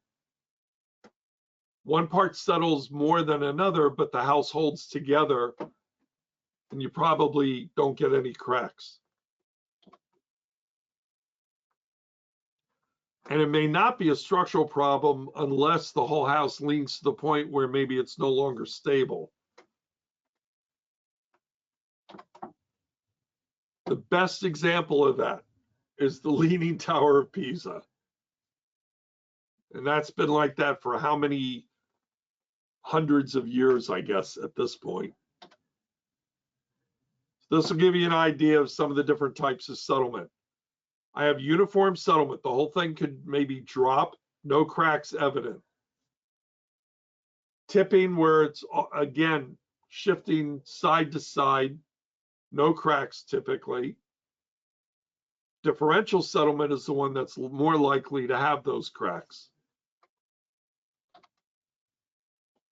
And a lot of times the differential settlement that you end up getting is because maybe the soil underneath it, one area has good bearing capacity and the other one it's not.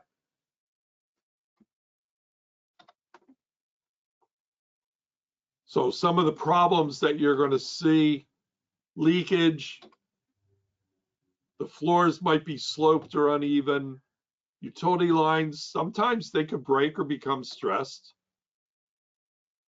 I've seen the flashings at chimneys and other areas that move. Could possibly even occur where the framing members lose their end bearing. Heaving kind of looks more like an inverted pyramid effect. So with frost heave, one part moves in relation to the other. This example, the frost is pushing up on the addition that's there, and you get that inverted V shape. That's how you can tell. Sometimes the shape of the crack, that V shape, gives you an idea of what's going on. I have that V crack is probably going to be heaving. When it's more of a pyramid effect, it's that pyramid part of it that's probably dropping. Good news is we do not have to diagnose anything. That's within our regulations. We are not required to diagnose a single thing. All we have to do is point it out. Frost heaving is a little bit different. You get that moisture in there, you get the expansion and contraction, and you have the frost pushing against it. You could have a foundation that's bowing inward, basement floor coming up. A lot of different things. Up the footing, moving upward.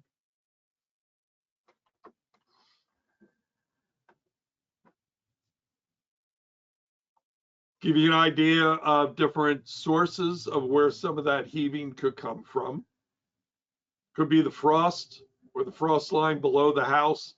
This, by the way, is part of the reason now, part of the rationale of why houses that are being built today have to have insulation either on the outside of the foundations or on the inside of the foundations. One way or the other, they all have to be covered. Usually it's a rigid board, insulation board that's attached to the foundation. Help prevent some of this from occurring.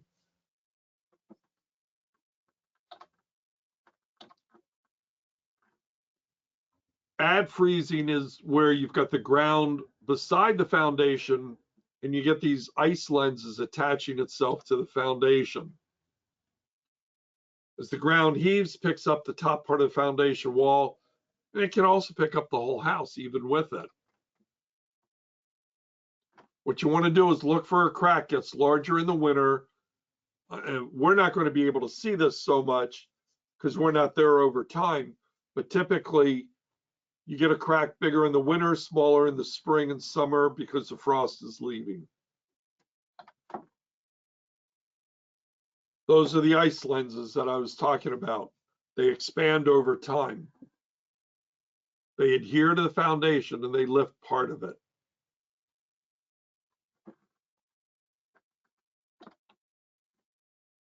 Rotational cracks are usually centered around the footing itself,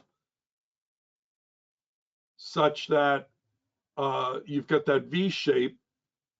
Usually it's an addition, and that addition is settling relative to the rest of the house.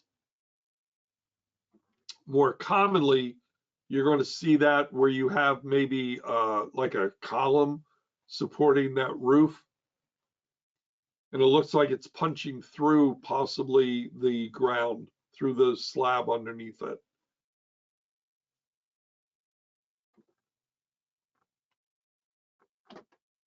Some repairs.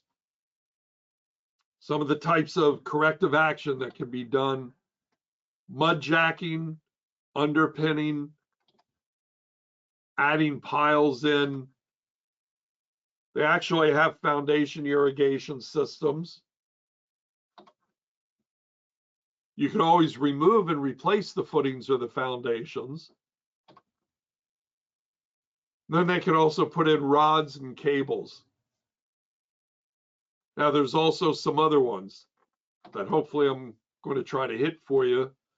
Mud jacking is really not much of anything more than it's like a hydraulic grout, concrete slurry that's pumped below footings to provide support.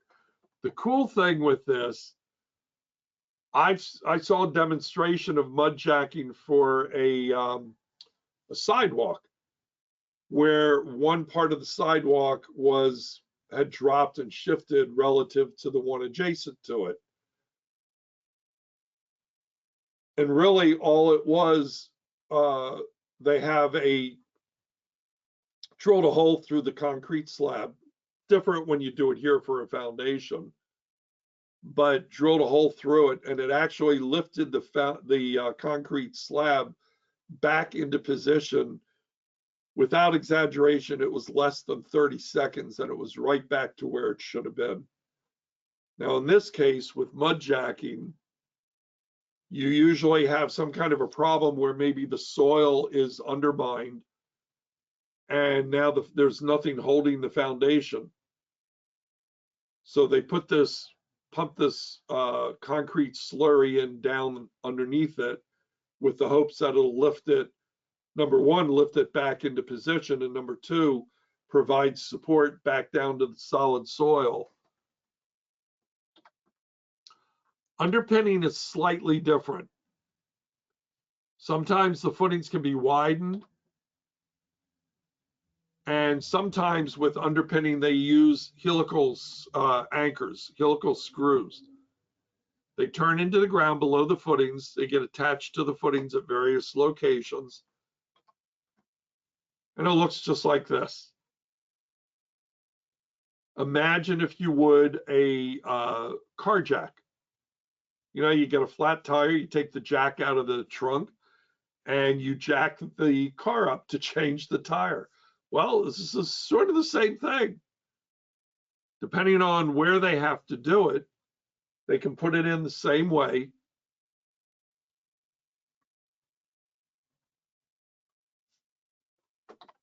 And it may end up looking like this.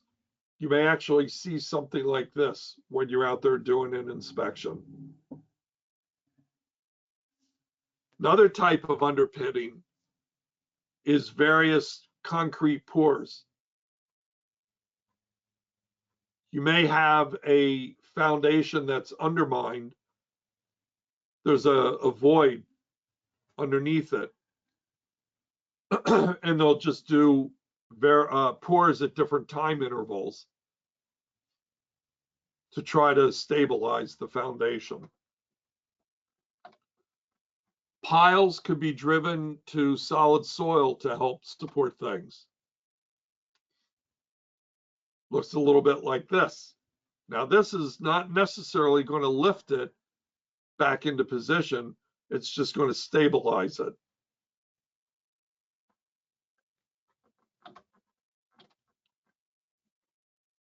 A foundation irrigation system, if you've got real expansive clay soils that shrink, the irrigation system keeps that soil wet.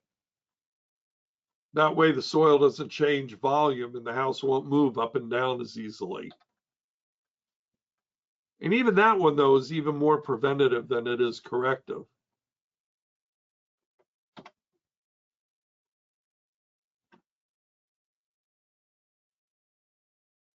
This is just showing anchoring of everything. And by the way, the foundation is supposed to be anchored even to the footing. There's a keyway there to keep it locked together.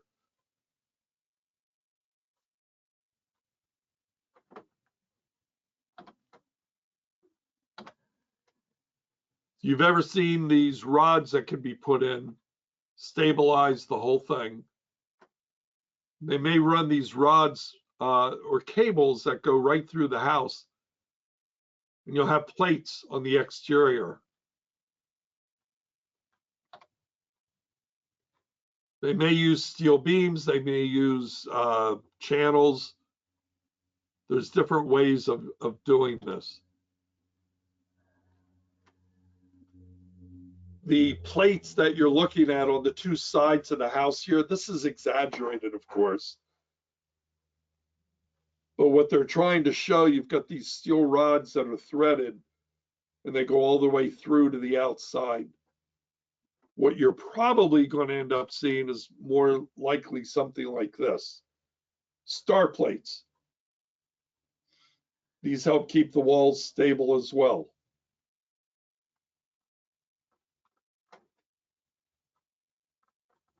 Foundation repairs.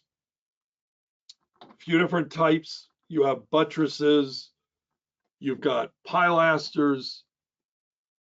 Sometimes they'll use steel beams or angle iron. They may use tiebacks or a dead man. For some stupid reason, I've seen them do interior walls where they're framed walls. Why anybody thinks a wood framed wall would actually stabilize a foundation, I don't know. But even a masonry wall. Another alternative is to build a whole new wall on the exterior, sister the existing wall. What you may see is putting a buttress in there like this. You've got a wall that's cracked, and they just secure the buttress to the floor framing as well, increase that strength. And it's just helped keep the wall from moving. These are inspections that I've done, and all these pictures are inspections I've done over the years. You can see all the horizontal cracking. And what they did was to try to reinforce it with these buttresses.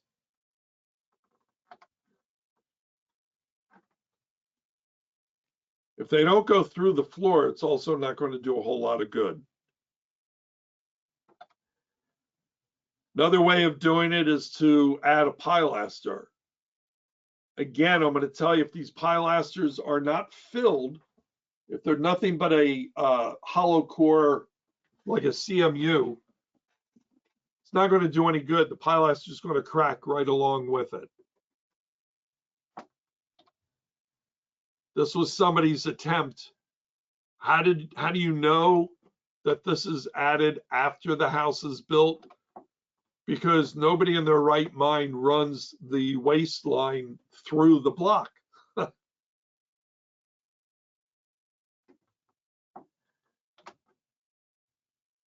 I'm sure you've all seen where they use the steel beams. If they do it that way, and I couldn't find any pictures. I know I've got some somewhere, but I couldn't find them in time to put into this. But I'm sure you've all seen this. The single biggest problem when they put these in is if they put it in the wrong way, the steel beam will actually bend right with it. So the web has to be flush up against the wall.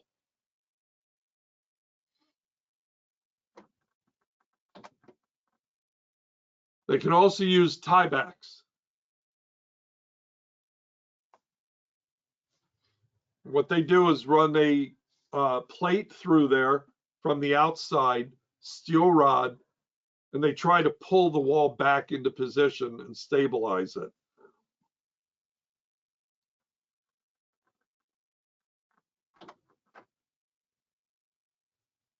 This is to give you an idea of what it's going to look like.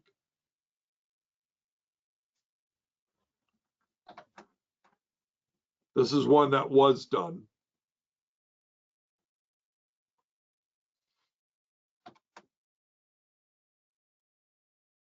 In order to do this one, they had to open up the wall. One of the ones that you probably are starting to see more common, you have these carbon fiber strips or straps that are done. So if you see a foundation that looks like it's been kind of patched, to speak, these are the carbon fiber strips. They're about 4 inches wide.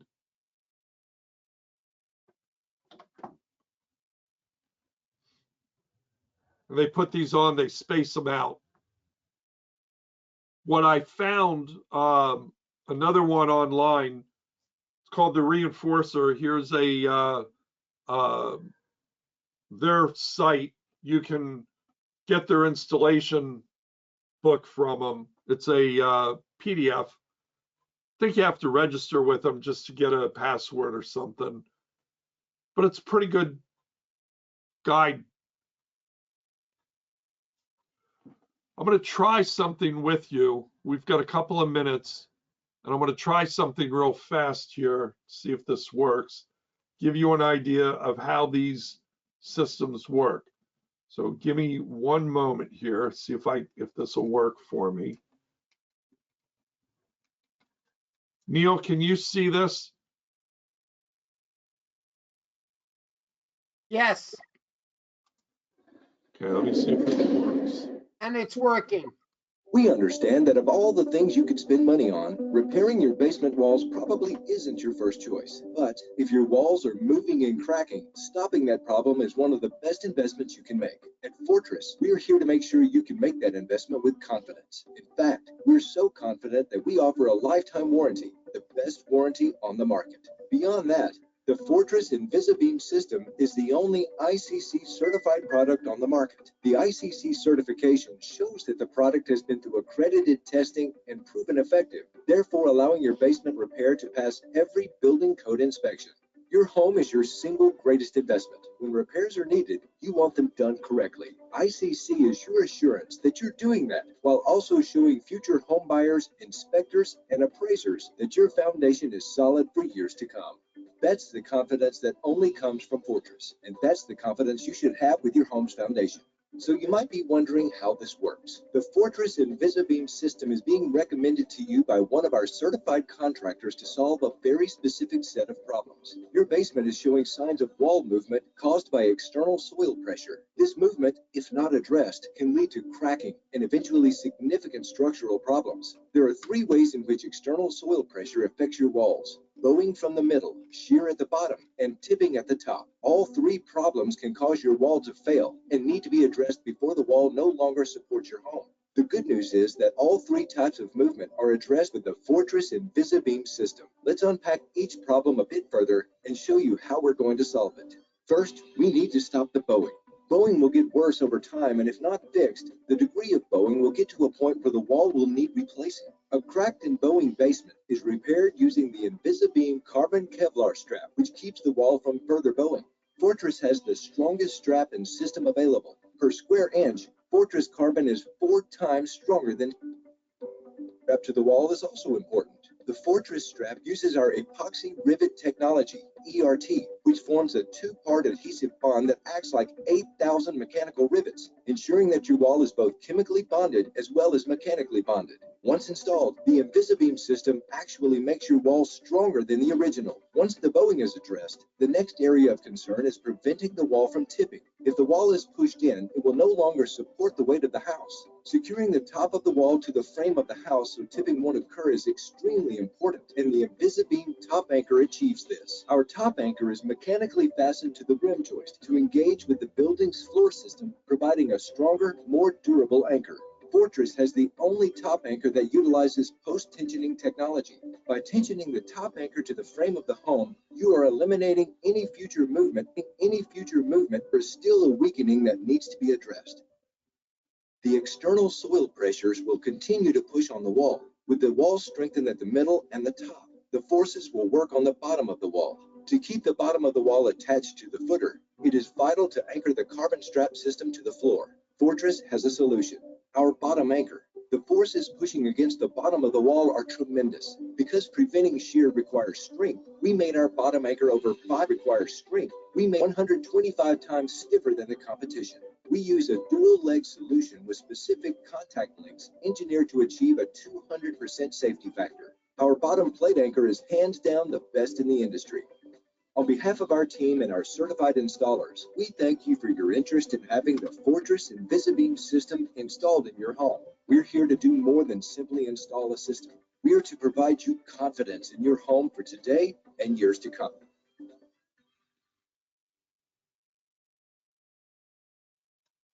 Do more than simply install a system. We are to provide you confidence in your home for today and years to come. All right, sorry about that.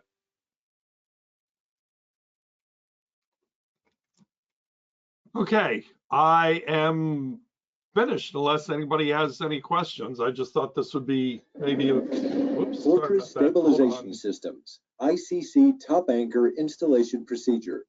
Your Fortress Hold on, sorry. Didn't know that was going to play again.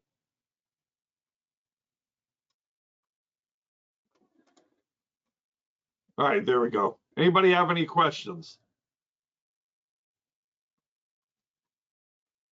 If anybody has any questions, I will relay them to Dave besides the word thank you. No, it's too late. Nobody cares at this point. Well, I do thank you, Dave, for helping us at the last minute. Me and all the 77 attendees appreciate your help. It was a phenomenal presentation you gave us. It was extremely rewarding and educational, and I do greatly appreciate it. And Right. for all of you, again, I do thank you for attending our first webinar for Southern New Jersey ASHE.